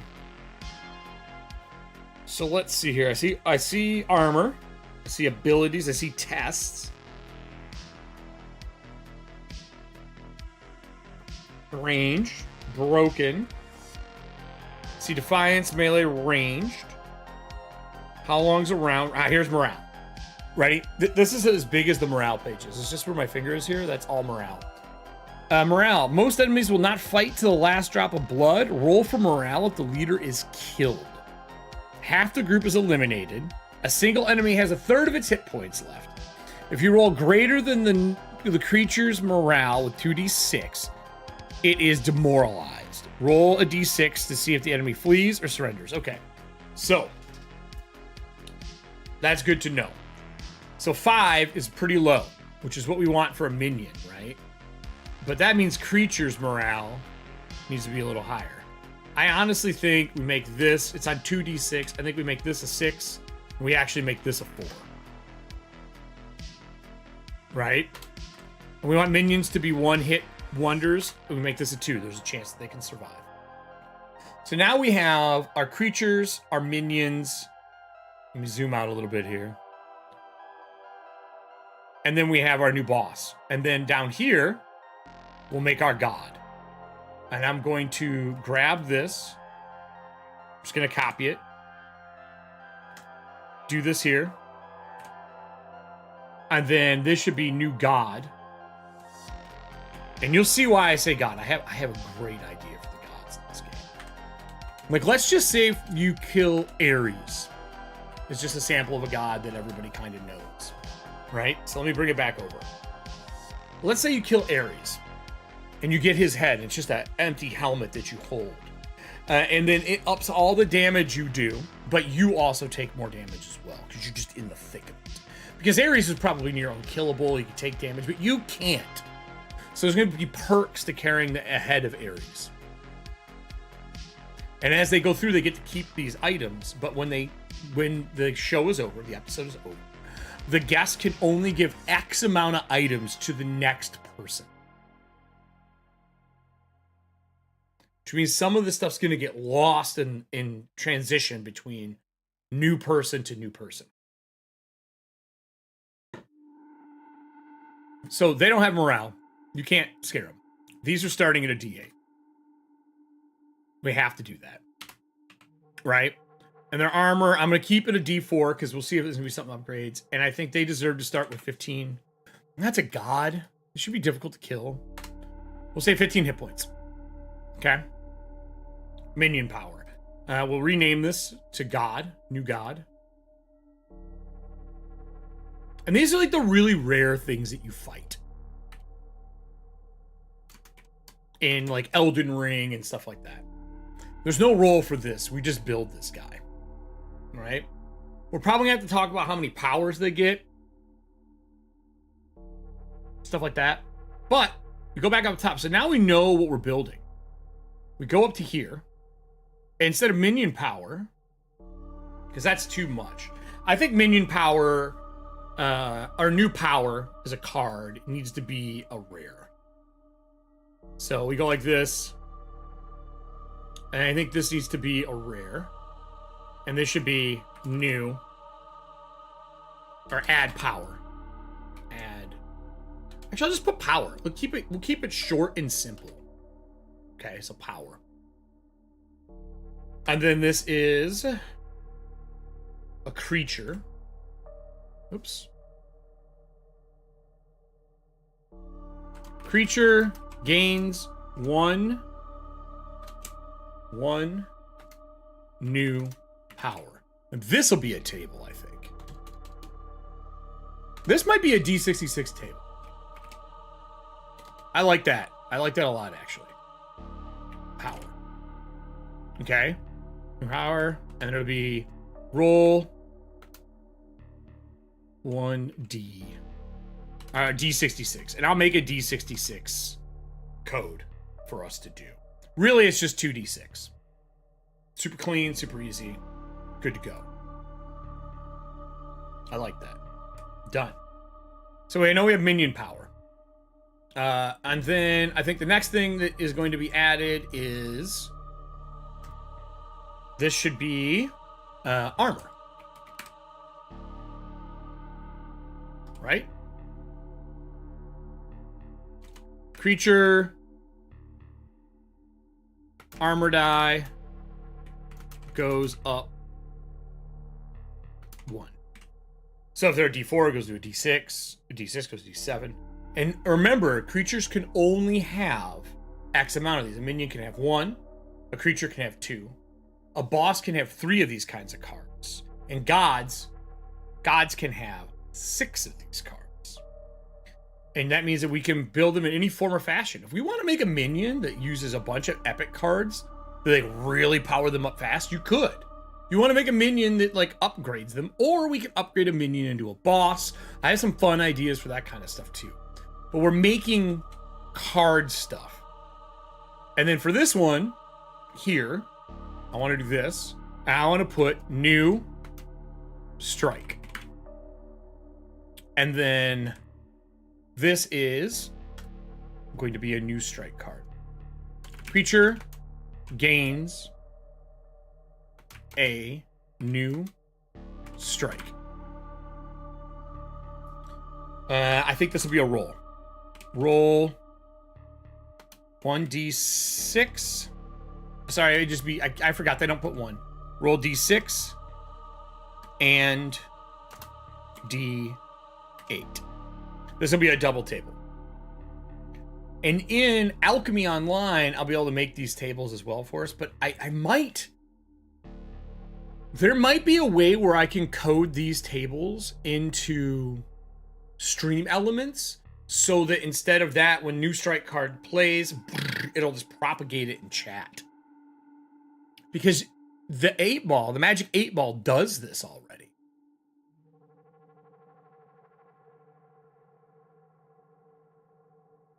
Or would you rather see something pop up on the screen for these tables? Do I hit a new strike button and it puts a new strike button on screen and we roll from that? Would you rather see that? How would you rather present the tables? Since it's tabletop, would you rather see the tables?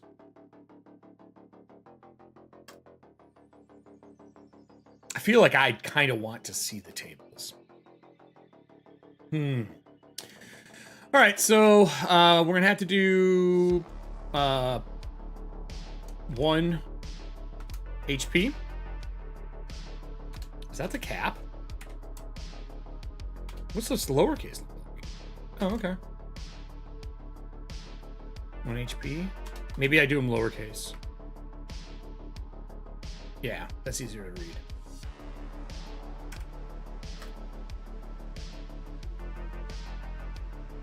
You don't think it needs to be on the screen?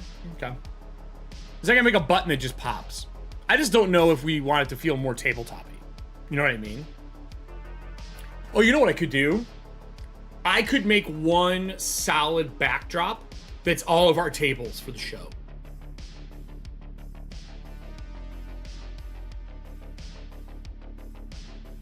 Because there's a GM screen. So, let me save this. Actually, let me finish this first, this thought, and then I'll show you. I'm gonna show you the GM screen. Creature gains 1 HP. And then I'm gonna put max of starting HP. So they can't go over. I'll make this 2 lines, since this is 2 thoughts. It's the best way to do cards. Creature gain. Should say gains. Gains 1 HP, max of starting HP. Max of double starting HP? I'll say double.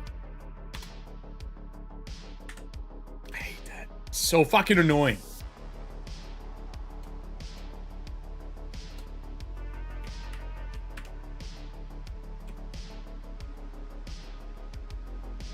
Depending on the video quality, the words aren't really readable. Right. But they're also there for me, so that I can look at the screen and look at it instead of me having to like look at a table that's over here. You know what I'm saying? So it's kind of a 2 birds, 1 stone. The more I can look at this like a teleprompter, the more I can have that stuff. Because this is shot in 4K. Like, can you read this stuff right now? Are these readable for you at full screen? I don't know if you're on a PC. But these should be readable. Because we're porting this over in 1920 by 1080.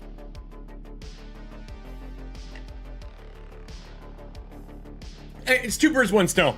I just want to know if you guys will see it as well. We're going to test it right now. We're going to test it right now. I'm saving this.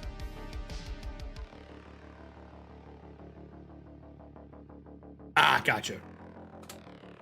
Potato.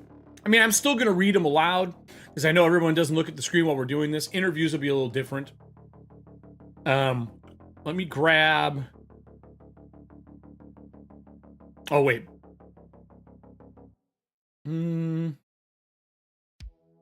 Open a new window.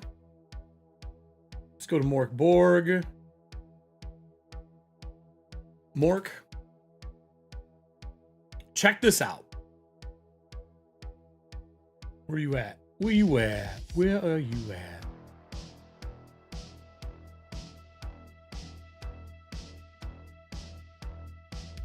All right. We're gonna full screen this. So this is the Mork Borg screen. I'm gonna make it so you can see it all. Right? This obviously we wouldn't have this many panels. This screen is gorgeous. I already have one of these that are going into the treasury. And for those who don't understand, is Far Strike the left one? New Strike. Yep. All right. So these are their sheets.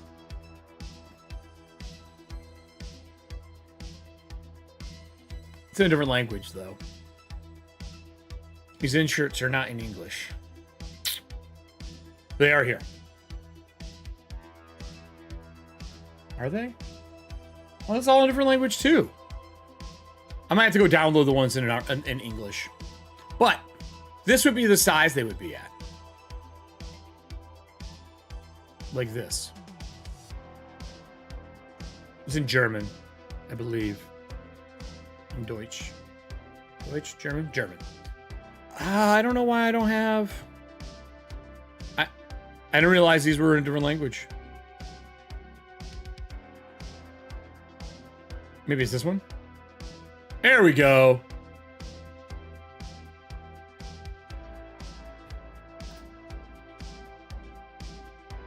I have both.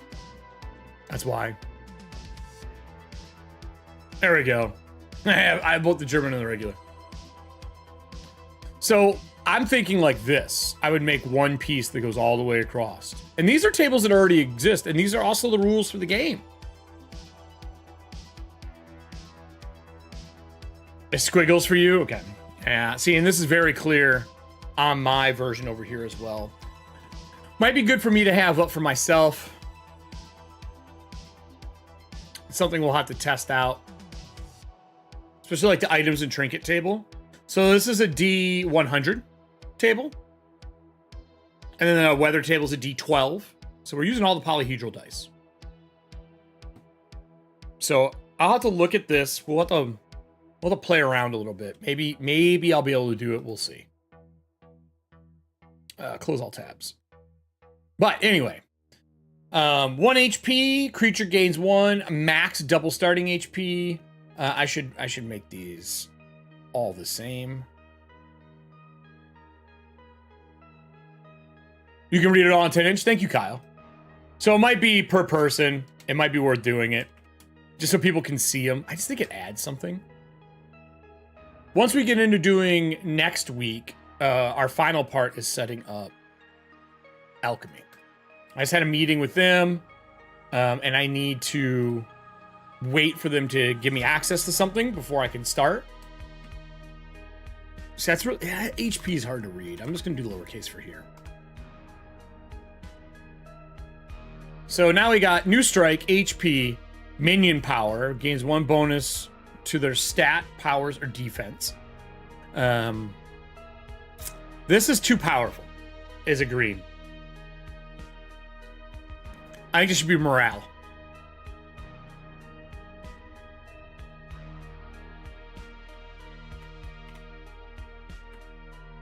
More. Come on. Come on. Come on. Here we go. And this should be creature gains 1 to their morale. Creature gains 1 to their morale. And that's easy. And we're done. Okay. And these are ones where we can like stack them up, give them to, I should put a max on here. No. Go back. Damn it. Creature gains 1 to their morale. Enter max of how do I want to do this? How many do we want to add?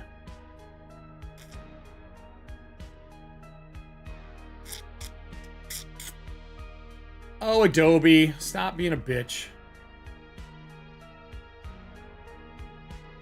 Max of 3. Max of plus 3.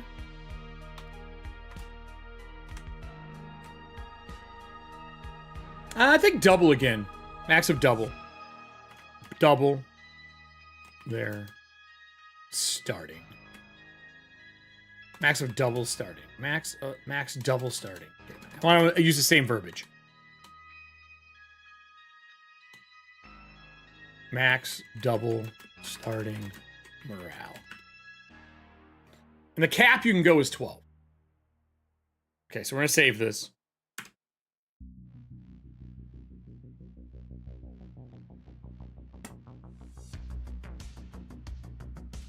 I'm going to reboot this.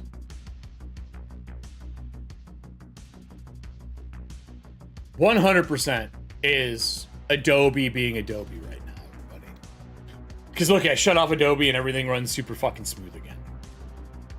Oh, also, my dope background is animated. Have I shown you guys this? I'm ready for Starfield, everybody. Just wanted to showcase that. So, let me open Photoshop back up one more time.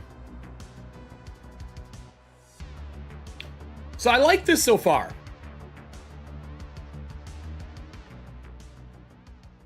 I feel like this is a good build start. I'm gonna have to add gear, because we're gonna need a gear style. You know what I mean?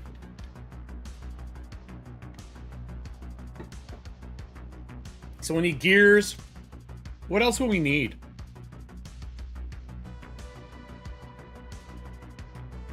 Can you take us back over? I think it's the auto update or the auto save that's causing the problem in the background. As soon as I reboot it, look how clean. I mean, we're at 60 frames, no lag, no nothing. Average time to render frame is 0.7 ms. So it's literally just Photoshop being Photoshop.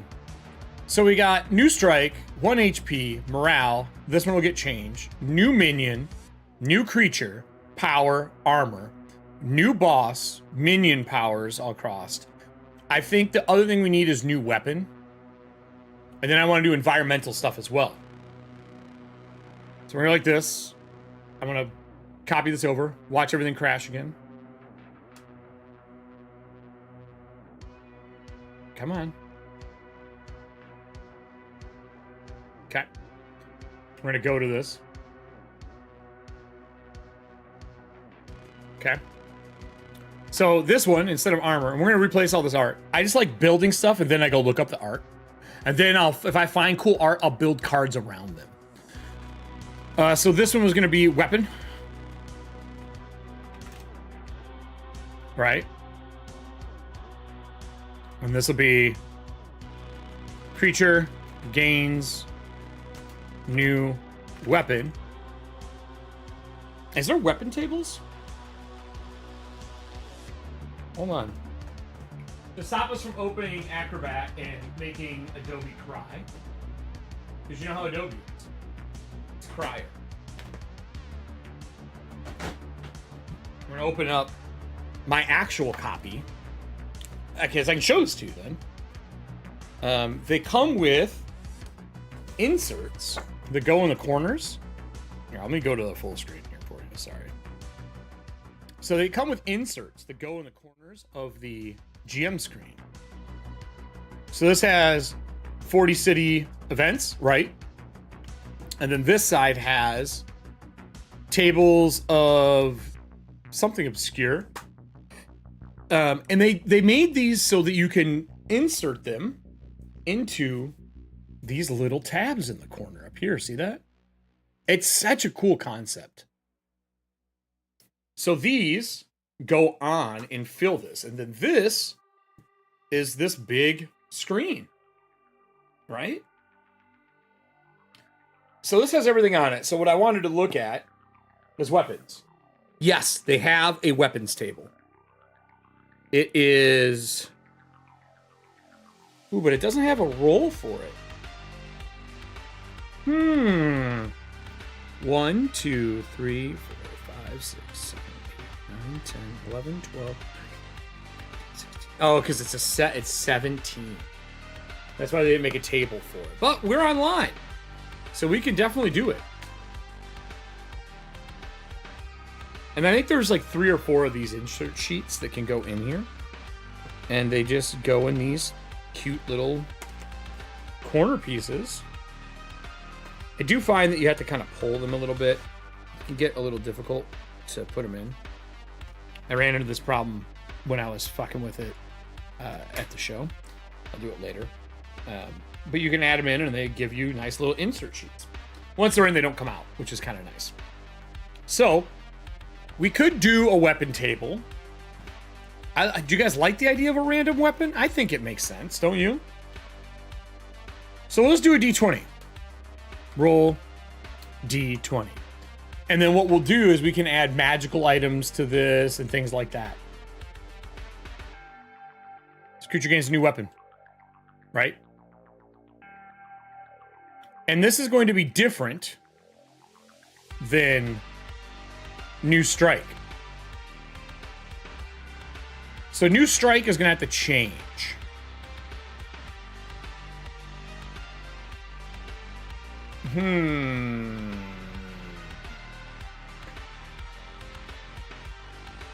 Basically, the strike is a new attack.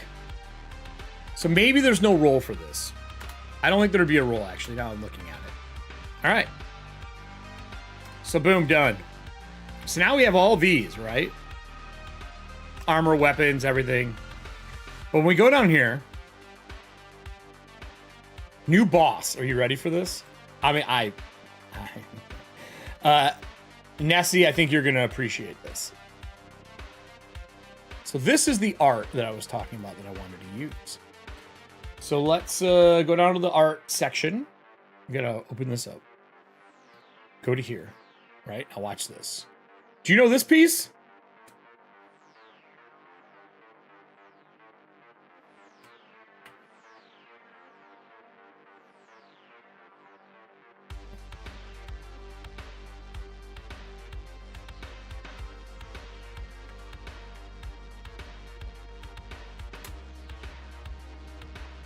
Look at this thing. Look at it. This is an old piece. Let me switch to it so you can see it. Look at him. Yeah, I'm switching over. Need to change the colors a little bit.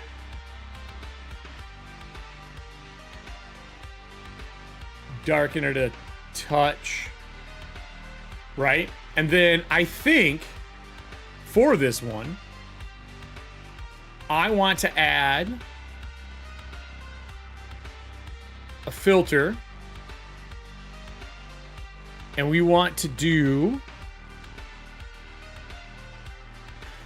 stylize.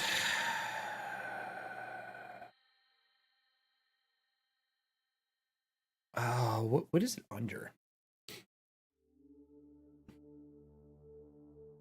Oil paint?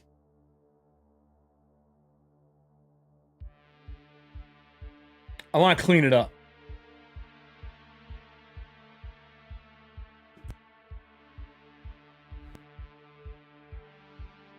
I think this is it.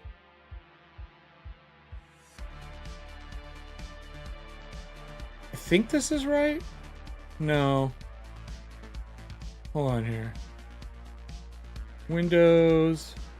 I must have it closed since I updated to Windows 11. Do I? Where are you at, bitch?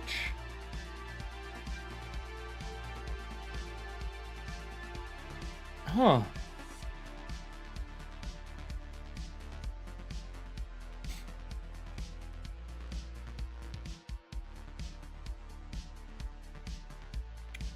What's the workspace? I don't understand. Filter gallery, thank you. All right. So, I want to make it feel cracked. So we're gonna do... I do like bas relief. It's one of my favorites, but not what I want. Texture. We want this. I think that's the one I wanted to do. Yeah. So let me zoom in. I want it to look like the other pictures that I have. So we don't, I think we only are gonna need this. And we're gonna turn the depth down. And then the crack brightness. I wanna see what it's zeroed versus max. Okay. At 9. So I like that. And this is cracklature we're doing, right? And then we're gonna add one more. But this one, we're going to add grain.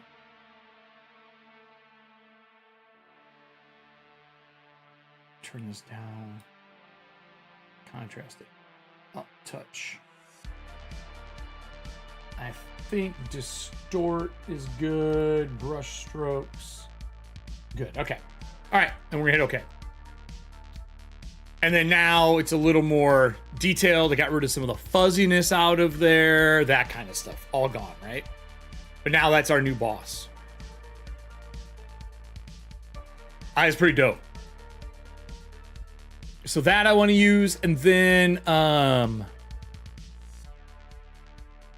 there's some black and white art I know I'm going to use as well that I really enjoy.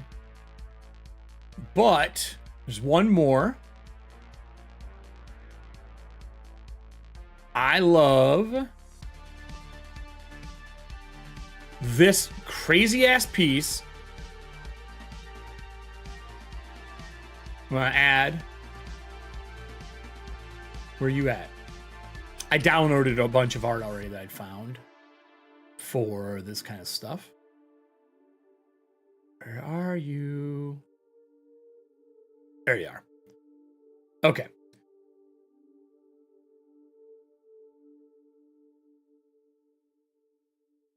Save image as. This is going to be the morale picture. So let's go to morale.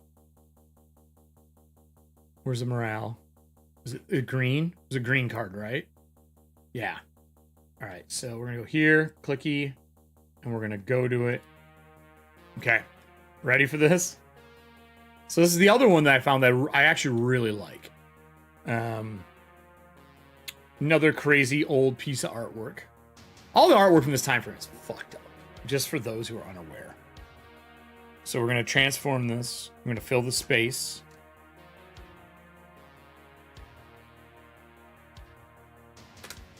Right? When I do the color, I want to brighten this up a little bit. Add a little bit to it. Add a little bit to it. Okay. I'm going to brighten this contrast up a little bit. And then I'm going to go a little higher. I want it to match all the other paint styles, right? So we're good here.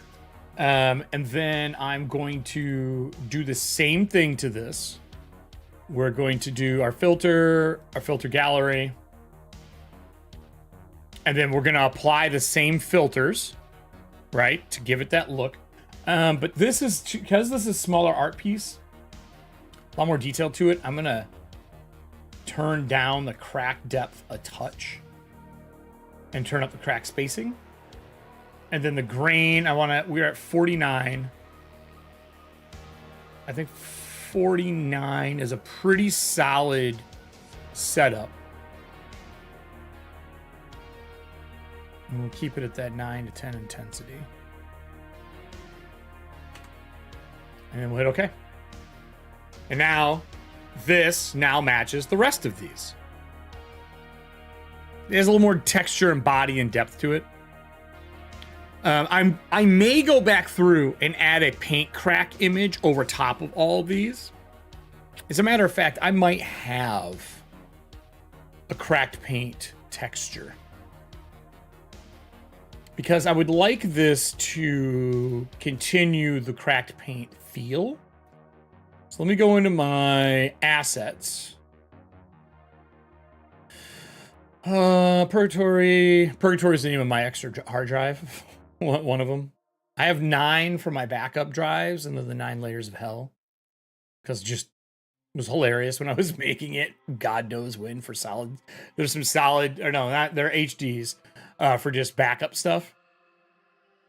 All right, solid. This here we have abstract gray font, metal, vectors. I'm gonna have to view this as medium icons.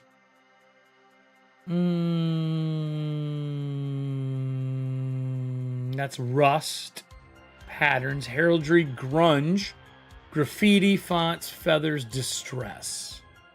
Okay, I think maybe I don't have one for this, so we're gonna have to grab one. Let's go to. Let me pull this up on screen. We're going to go to Adobe stock, because I have a bunch of stock with them. Hey, look, they're down. Can't imagine why.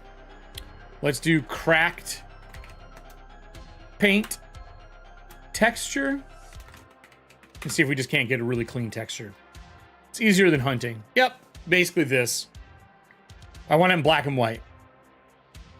I already licensed one. Let's download this again. We'll put this in our Purgatory assets. Do I not have paint? I don't. Weird that I did not do... Oh, it's on my other hard drive. That's why. It's on my portable drive. All right, we'll open this, save it. We'll go back to that. Back to here. Good naming scheme. Thanks. Cracked paint. So now I'm going to bring this in, and if I do this, it'll drop it on the texture. So I'm going to drop it off panel so I don't mess it up, right? We're going to rotate it. I think. Yeah. So move it to here, hit enter. And where is this at in the stack? So we're going to have to bring this all the way down. We want it above this, like so. I'm going to up the scale a touch because I feel like I want it to match this here. We'll go like that. And then I'm just going to slap this into a multiply, I think. Right? And then we are going to drop the opacity down.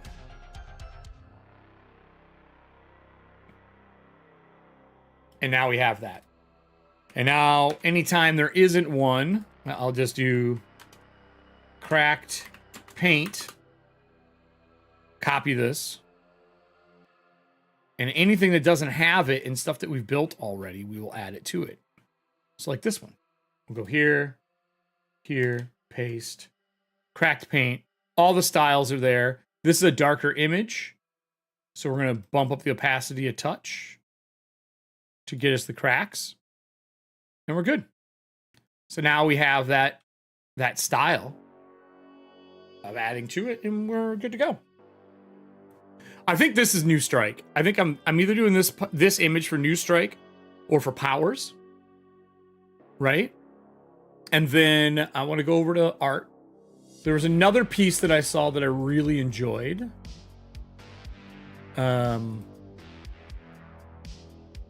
Which is for demons. I'm going to save this. This is the legions. Right? So I think new minion. This actually would have been a good minion art piece too, to be honest. But morale is better.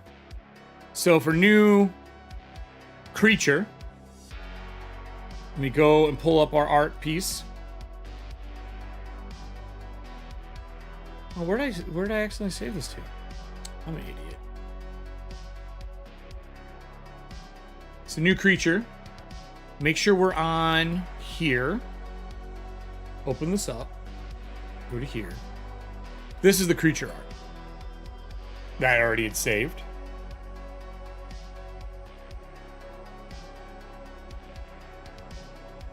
And we're going to move this up.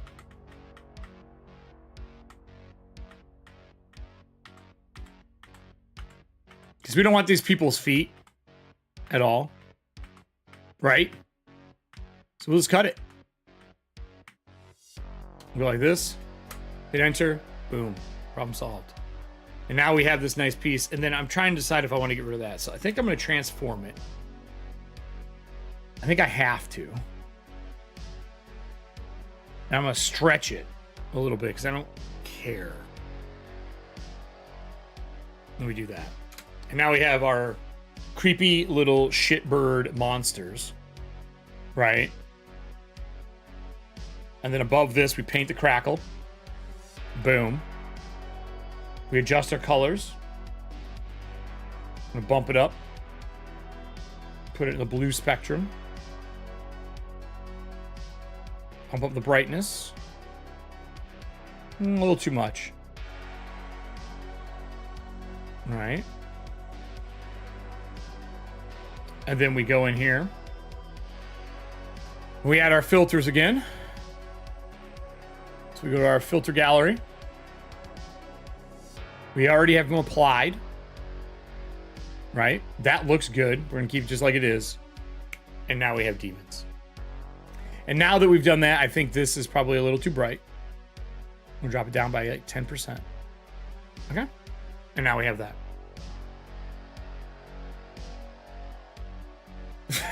So this is going to go fast now that we know the art style that we want. We have an idea of what our cards are. We can look for things that represent these different pieces. And I'll go through and make all these cards out. The thing I want to know is we need to find a god, an image for like a deity, like a creepy eldritch deity.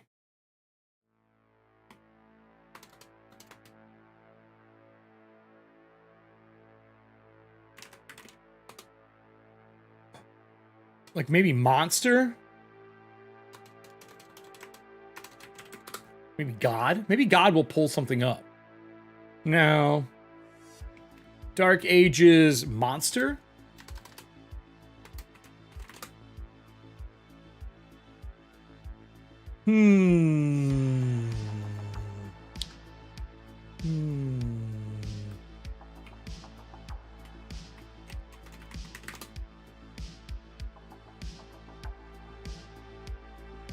Hold on here. An idea. I think I might have a piece already saved. I'm looking through my list. I have a lot of art. Oh.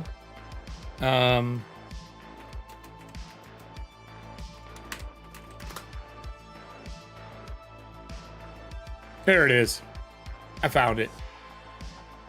One of my favorite pieces. I'll be ready for this. Remember I said this is an adult content show, right? I did say that. I did say that. Thailand has some really good stuff. 100% agree. Okay, ready? We're gonna go to our god here. Boom. Boom. This is one of my favorites, and I'm pretty sure this is what I wanted for it, because it has the Mork Borgy feel to it. Are you ready, everybody?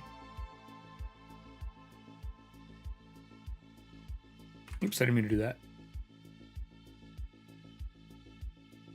Transform.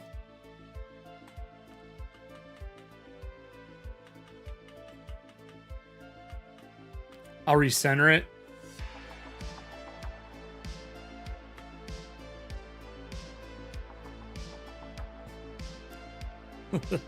just people hanging from this just monstrosity creature.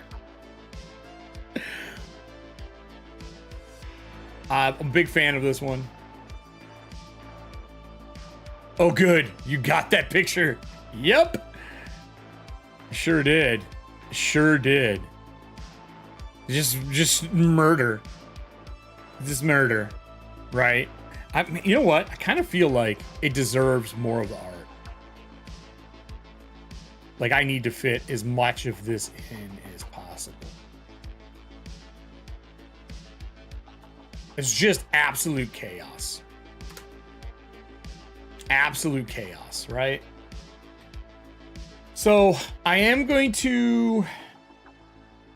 We are going to paste this. Cracks. To keep the stylings down. I'm going to turn it down. I just don't want to lose the art. It's dropping bodies, yeah. And then we're going to do a filter. I'm not sure about the filter yet. I don't know if it needs it. Oh, that's the wrong thing. I don't know if it needs it, but I want to at least look at it because we've used it on everything else. But there's so much going on here. I'm afraid it might get lost in the sauce. You know what I mean? So let's turn this down some. To just give it a touch of texture instead. Because it is a very flat piece. Boom.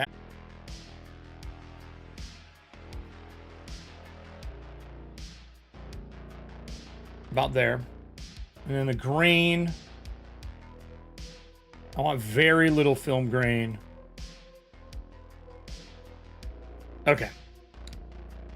There you go. Now it's got some relief to it.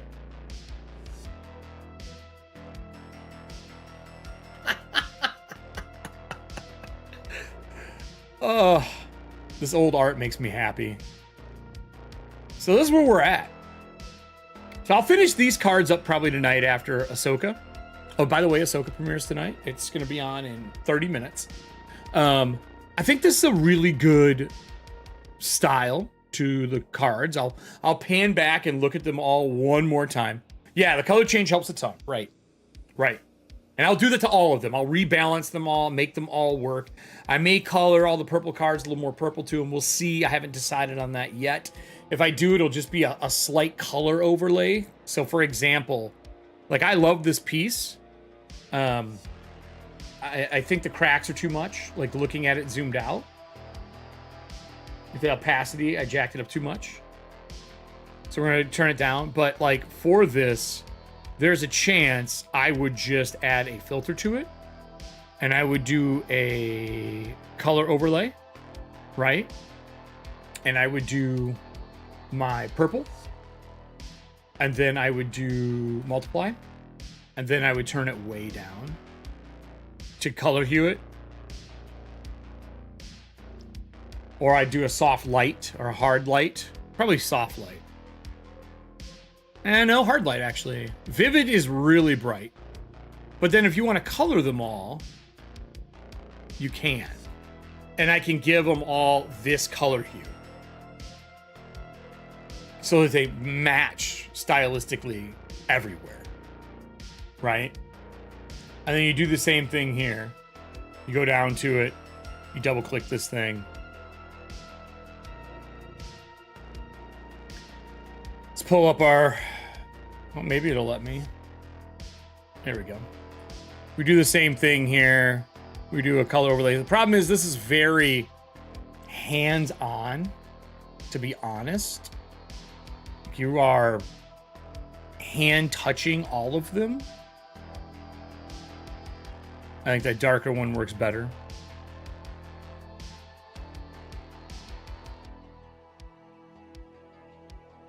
Yeah, and then you go like that.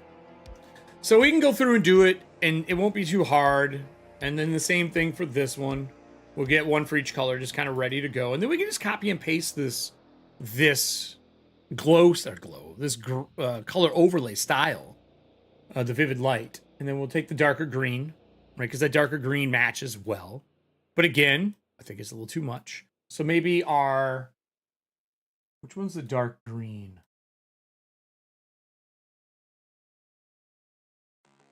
I might have to manually do this one. About there. Just enough to add the color, but not enough to be obtrusive. Like that. Done. Boom, boom, boom. And then this one, honestly, it kind of has it already. Like it almost has the gold already. But we'll try it. We'll do a color overlay. We never know unless we try. We might like it more. So we have this gold. Oops, let me move that. Which is very bright. Very, very bright. I have a darker one here. I think I'm going to drop it down one more. Like that. And we'll drop the opacity on it just a touch. Because this one's already yellow. And now you have this great color lay to it. You know what I mean? If we zoom back in. So now we have it. I don't know if this should be strike. Which image do you think, which card do you think this image should be used for? We have as a placeholder for everything, but it needs to be one of them. Minion powers. Should it be armor, weapon, new minion? Like make a new minion, new strike.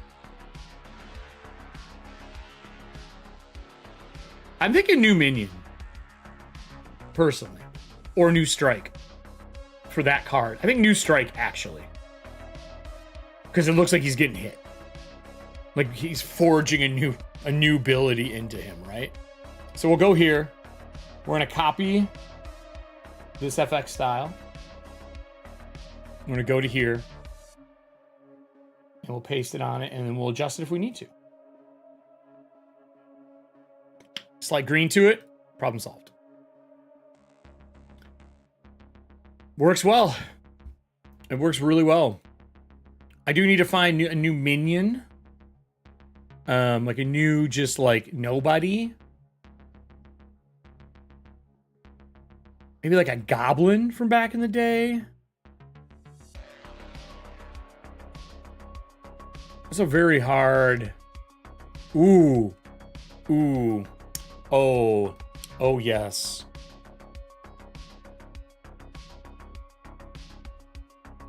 Ready?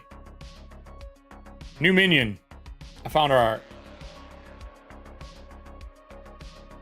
Zoom in. It's gonna be the last piece I do, and then we're gonna do a little recap and then talk about what tomorrow's show is gonna be.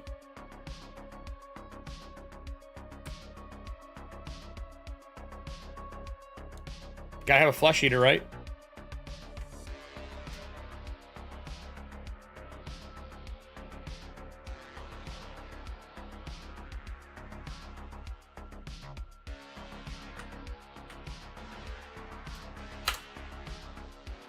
Gotta have that.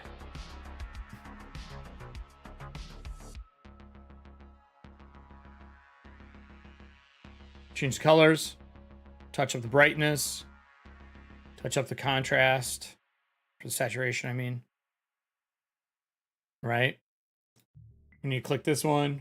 You need to copy this FX style. Click this one. Here. And then we're going to paste it. And now we have the blue tones. I think it's a little strong. So let's go to color overlay. Tone it back. All right. There we go. So in the course of 2 hours today, with the crashes and Photoshop being a pain and all that crap, we've created 1, 2, 3, 4, 5, 6, 7, 8, 9, 10 cards. I have to do a total of 30. I'll develop the rest of these off screen. We'll showcase them probably Thursday. It'll probably take me a day or two to get them ready. Once these cards are done, tomorrow's show, maybe we'll build some more of these tomorrow. Maybe we'll do a little card building tomorrow for the first half. The second half is going to be looking at the process of the interview, formatting and getting things ready for how I want to interview people, talk to them, and the order of operations for the show. So kind of more of a deep dive into the formatting of how I'm going to interview, what the process is going to be, how the game is going to be played. Because you got to think, it's going to be really hard to play a game as well as get everything done. Like so I have to interview them, and while I'm interviewing them, I have to make sure we can play the game. So the way I am doing this is we just start the show, and this is just my out loud thinking process. I do the introduction for whoever it is for the show, like, you know, hey Nessie, welcome to the show today. I'm super excited to have you on with your new product that you're working on. But this show is different than other shows. This is corpse talk, motherfuckers. And the way that this is going to work is very simple. I'm going to ask you a question, and you get to answer that question. Some of them will be a deep dive. Some of them will be a little bit more of a hot seat. And anytime you refuse to answer the question, I get to crit you. And you'll be taking extra damage. And every time you die, you'll be doing a corpse run back to your body. Each room that you go through from your last point, which is a save area, from that point, I ask a series of rapid fire questions. So the goal is to stay alive, find your head, save the world. You ready, Nessie? And then we go into the conversation. And, you know, you would ask the first question. It's like, all right, well, you're on Corpse Talk. Welcome to the show. We should probably quickly promote what you're here for. What is it you do right now in the industry? And then, you know, they would answer that question. And as they answer that question, they finish the conversation. I go, all right, you get your first move in action. Where would you like to go? We pop the map up. And the map will be on screen, and they'll go, all right, well, where am I at right now? And you're like, you woke up inside of a tomb. Inside this tomb, there is a big splatter mark for where your head has been separated from your body. There's this black ichor that covers the inside of your casket. This stone casket, the last thing you remember is you built this room. Inside this room, there is a small locker next to you where your gear and items before your burial are inside of this locked chest. There is one exit out of this room. The door is currently destroyed. What do you want to do? And then they make a choice. Like, oh, I'd like to search the chest. I'm like, all right, well, the chest is locked. And make your first roll. And then they would make their roll to unlock the chest. As soon as that's done, I would ask another question. And with that question, they could answer yes or no. And this one may be a hot seat question. Like, all right, well, you tried to open the box. It didn't work. I think it's time for our first hot seat question here. On your Instagram, there is a picture of you drunk puking over a balcony. What's the story behind this? And they can refuse to answer the question. If they say no, they get crit. That's the short version of the show. If they die and it's a rapid fire back to their corpse, well, they died just outside that casket. All they gotta do is go back into it. You're like, all right, well, this one rapid fire question, pretty simple, cats or dogs? And then if they say cats and my answer is dogs, I say no. And that's one less hit point that they start with.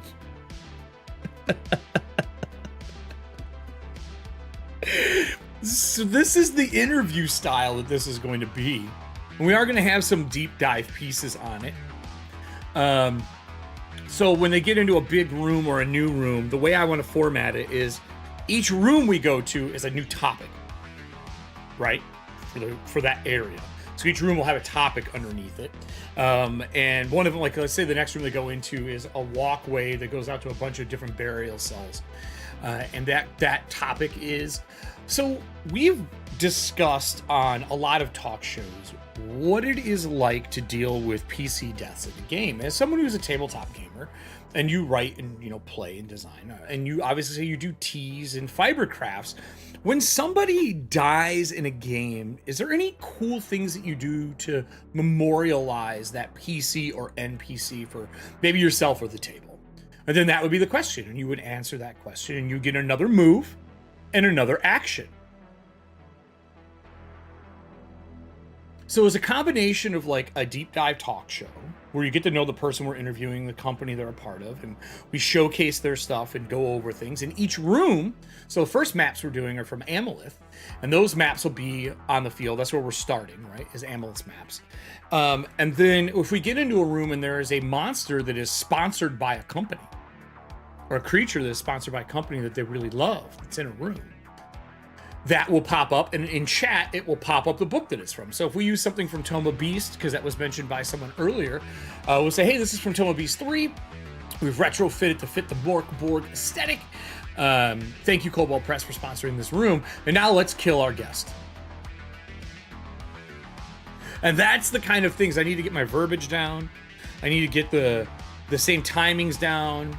And I'm doing really some deep interview questions. I'm researching these people. It's one of my favorite things to do. I will actually go and look into them. If you've seen any of my interviews that I've done for Cobalt Press, I'm going to take that and kind of turn it up even more. Because I love interviewing people. I actually love the conversation that an interview brings if it's an honest interview and not just the Marvel tour. So that's the short version of Corpse Talk. I have our first guest together already. We're lining up our date. It looks like it's going to be the first Tuesday in September, right after the holiday. And then I believe next Thursday, let me double check. Pull up my calendar. Maybe pull up my calendar. Oh, let's go to this one. Calendar. Calendar. Let's see. Next Thursday, the 31st, is going to be our first world build stream. Our first Corpse Talk build stream. Where we're using the cards, building the monsters in alchemy, getting everything ready to go. That's our first one for that. And then our first show is going to be the 5th, Tuesday the 5th. And then we will go into the next 3 weeks of shows. I'm hoping 2 to 3 interviews a month. We'll see how quickly we can turn these around because I still have 2 other shows I have to prep. So all through, after we do that first show, the 5th, the 6th, the 7th, 8th is going to be me prepping for our 1970s Everyday Heroes, getting that ready to go. And then our first show for that will be the 10th. And then the 11th, the 12th, the 13th, the 14th, the 15th, the 16th will be the prep for our Blade Runner show, which is going to be much easier prep because I already have overlays for that. And then that will start on the 18th. So 17th will be the 1970s and the big turn will already have happened. And then the 18th. And then we'll run those 2 shows. Blade Runner is going to be a shorter run. And then all of October is going to be me prepping for a Thontia campaign too. So, I mean, I have a lot of work to do. A lot. This one is the biggest set of work. The next one is a Thontia. I already have a really good mental image of what that's going to look like. But because this one is an interactive show for interviewing, it needs to be very on point. It needs to be produced and directed, at least mentally ready and notes ready. And then I have research I have to do for each guest, which is fun because I can just sit on the couch, watch TV, and do research and take notes. I have my own process for that, that I've refined over 20 years of doing it. So that's the concept. That's the show. So let's quickly look over everything we've done in these few weeks, shall we? Let me take us back over to our table. So today we designed cards. We've done all this. That sets me in a good position to get these ready to go. I'm going to save this, right? I'm going to reduce this down. Over the last week, we did our Mork Borg rules. We started putting things in here so that we can reference and do a random generation with our mem AI. Let me pull up, hold on here, we're missing something. Let me pull up, not that. Where are you at? Oh, I gotta pull it back up. I'm an idiot. I forgot I have to have Acrobat open. So Acrobat's gotta be open, and we need our knight. So our headless knight. We do this, and we're gonna pop this and put it here. So we've also developed our corpse lock checklist, which has got our monster builds, our art for cards, locations for things. I do want to add this because this was a really good 1400s. And then you gave me some words. Cambodia and Thailand were some good things to look up. So we're gonna do Cambodia, Thailand for monster art, right? This is the 1400s. You also gave me 2 names. You gave me Hieronymus Bosch. I think I'm pronouncing that correctly. Hieronymus Bosch. And then basically margin art from that time frame. Okay, so we'll put those in there. Images for things that we're doing. We had some ideas put together for our different minions, creatures, boss, and rare gods. Our monster rules, I have already designed some of this. Monsters can have 1 upgrade, creatures can have 2, bosses can have 3, gods can have 5. Entries for the treasure drawing, anytime that he is killed or they are killed when they come on the show, their item will go into the treasury, which is super cool. And it enters more chances to draw. And you may go, well, if they've already got the first one in there, what's the point of us killing them over and over? If a monster you were involved with kills them, your name is entered into the drawing for the month. And on each monster, the people who are involved in building them, the cards that were used to build them, their names will go into drawings. Also, anyone who has bought StreamLoot packs, their names will also go into the drawing. Anyone who's a subscriber, that will get them an extra entry into the drawing as well. And then there's going to be a few other ways to earn entries in a drawing. Like if I pick your question, that will get you an earned entry as well. Because we'll have some public Q&A where I'll say I'm having somebody come on the show this month, give me questions. If I pick one of your questions, that will be an entry into the drawing as well. So at the end of the season, we will do a drawing for all of the prize pools. We'll do another one of those big ones for drawings. I will start planning all the people's new Kickstarters. There'll be a little break between the seasons, probably a month for me to prep and get ready for the next ones. And then we'll do the second season of Corpse Talk. We'll evolve it and make it better. And the monsters and everything we built will continue. So that means that if they go back to the beginning to pick up an item that was left behind or something was there, because guests will learn things and they can leave messages behind. If they go back to do things and your monster kills them again, guess what? That's another entry. So making these creatures that are offing the guest playing the Headless Knight get you entries into the drawing. Which I think is a super fun way to enter a drawing. Like, play cards, win. And you got to remember, there's two things. If you subscribe, you're going to get 2 packs to Corpse Talk, to build packs every month. So no matter what, if your cards get used to build a character, because I'm a monster, and build them up, I'm going to pull all your names and put them in a file, and they will go on that monster's description so that I will know if you were a part. I got like a hair in my eye. If you were a part of that process. What do you think? I think that's a great way to do a raffle. Don't you? And at the end of the season, your names will get pulled. Every time you win, we'll draw your name out. You win, we take your name out. And just that entry. Not every entry, just that entry. So if 5 people make a monster, and you won that one time for that monster killing him, you'll get it again. And we're going to have a duplicate monster card too, where we can just duplicate monsters that already exist. But those are going to be epic cards because they're a little harder to do. And you can duplicate creatures and minions with this epic card. But you can duplicate one we've already made and add them to the scene. And once we dive into the VTT next week, you'll see why I'm saying that. Japanese, oh yeah, good call. Japanese does have some really crazy creatures from the old time frames too. I'm going to put Japanese as well. All right, so that means that we've created all of this today. We created all of this and this over the last couple shows. And then on top of that, we've created the rules, which is the Headless Knight. We created an entire class for our Headless Knight, which allowed us to get this, right? And then we're going to be doing our Corpse Talk interview flow. This will be the interview flow that we're going to build out tomorrow. And then if we go into Canva, because we're not done, in Canva, we designed this background, which is the one that is currently behind this screen. If I turn this off, it is this one that animates. We designed this, we picked some fonts to work with. And we know that we want each of our scenes to look slightly different. So there's this as well.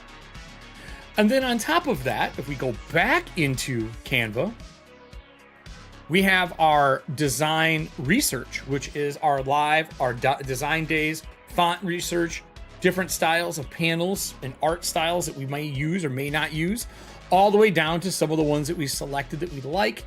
Greens, the pinks and yellows, the 2 different tone purples, the orange, the dark orange, the black, what 2-panel looks like. All this was research that we did.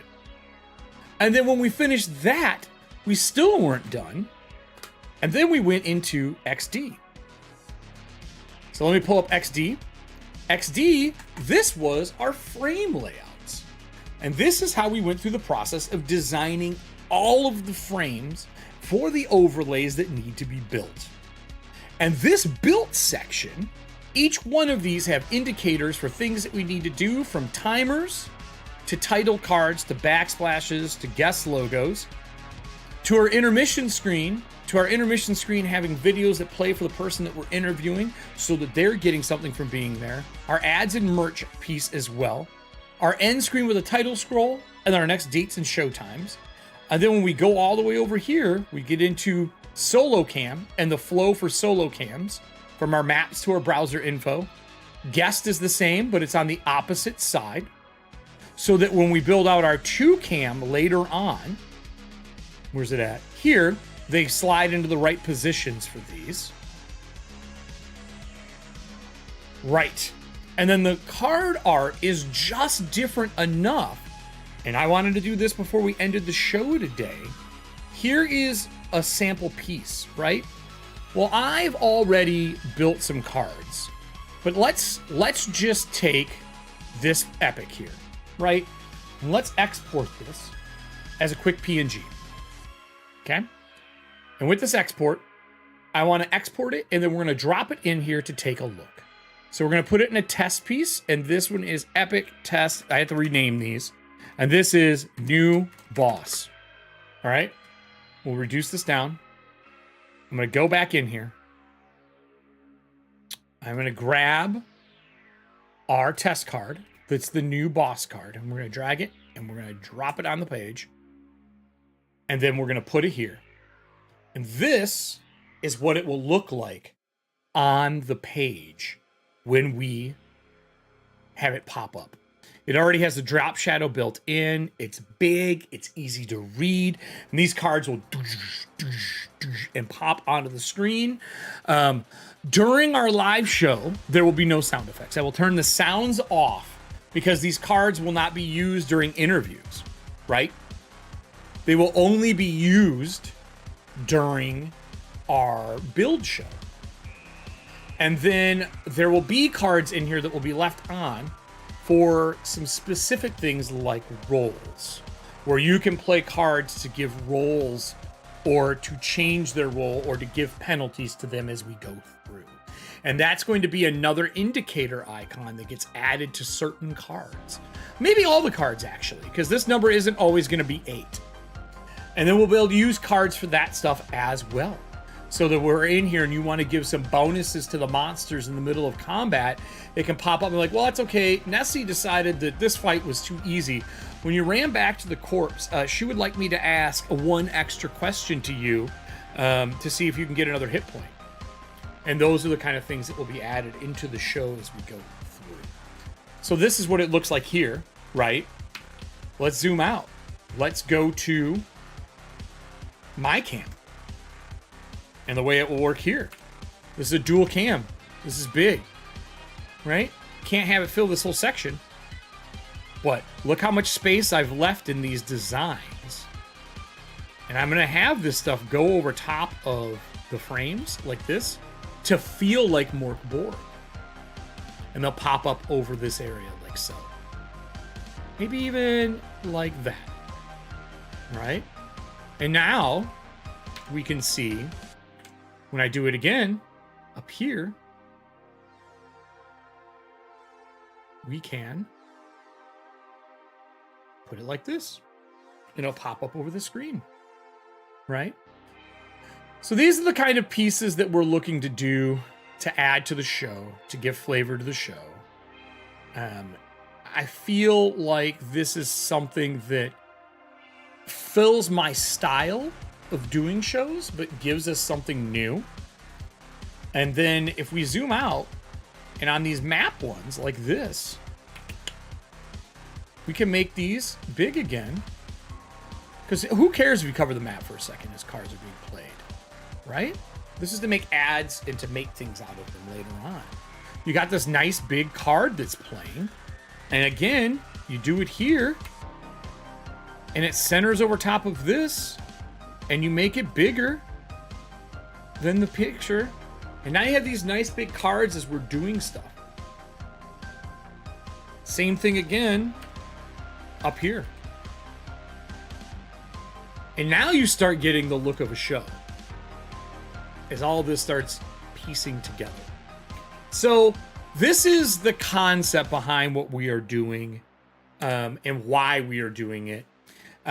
I'm super excited about this. I think that this adds something this process lets you see how much work goes into a show. Why, when there is an ask for people to subscribe and ask for people to purchase cards to be a part of not only just the raffle, but making the show as a group, that it's not just me, even in these solo shows. It's the audience helping me build this stuff. Because I believe in, if you're going to do live shows, there needs to be interaction. And that interaction through StreamLoot cards lets you not only support, but possibly win stuff. It's just all in one, a really good feeling. So that's the concept behind it. I'm gonna close this down. We have done a ton in just a few shows. I am on today through Friday for this. You get a lot more of me. We're not done. So I will be here Wednesday, Thursday, Friday at 4 p.m. doing Corpse Talk design days. Don't forget, Thursday morning, we will be back with Watching Paint Dry. Watching Paint Dry is that wonderful time where me and Dice Goblin Riddles get together, paint a box, make a laughful. You get entries for making us laugh from using StreamLoot cards. And with those entries to make us laugh, there's a chance that you can win the box. It's a fantastic time. We'll be on at 12 p.m. CST on Thursday. I will be off again this weekend as I dive in, build a bunch of this, come back on Monday and show you where we're at. And hopefully next week, we will be back and we will be building out our VTT. We're hopefully going to be using alchemy and the Mork Borg rules and making something really memorable with animated backgrounds and the maps that are there. I have some really grand ideas so I can pare them down to something that's doable. For all of you that are watching this late on YouTube, from the crashes and things that happen, that is part of design days as we are testing and pushing the limits of the overlays and what will work. If you are not subscribed yet, I would like you to do so. We're trying to hit 500 people. Once we hit 500, we can put super chats in here and all the stuff that you expect to be here if you're a Twitch fan, you know, the big purple monster. So on this side, there's going to be a video to watch. There's probably going to be design diaries. And on this side will be the bell, probably about right here for you to click, probably right where my hand is. Click the bell, turn on all notifications. Every time and every day I put a design days, break the computer. I put a video up and I will put an alert up right after this show is over. Another one will be up for tomorrow, so you can click the bell to alert you. It's the easiest way to know when we're going to go live. Thank you everybody for joining us today, from Kyle to who else was here? Nessie obviously was here. There was a couple of new people that joined us in chat today that I haven't seen in a while. iCreative, thank you for dropping by and giving input. Brian Sparks, same thing. I hope you guys like these shows. The design diaries and design days are my way of kind of getting everything to go. So click these things here. Click these if this is the end of the show. Help us grow as EFP. See you tomorrow, everybody. Have a great day. And I don't know, man.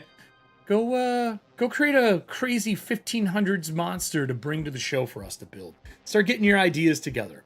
And I'll see you all tomorrow at 4 p.m.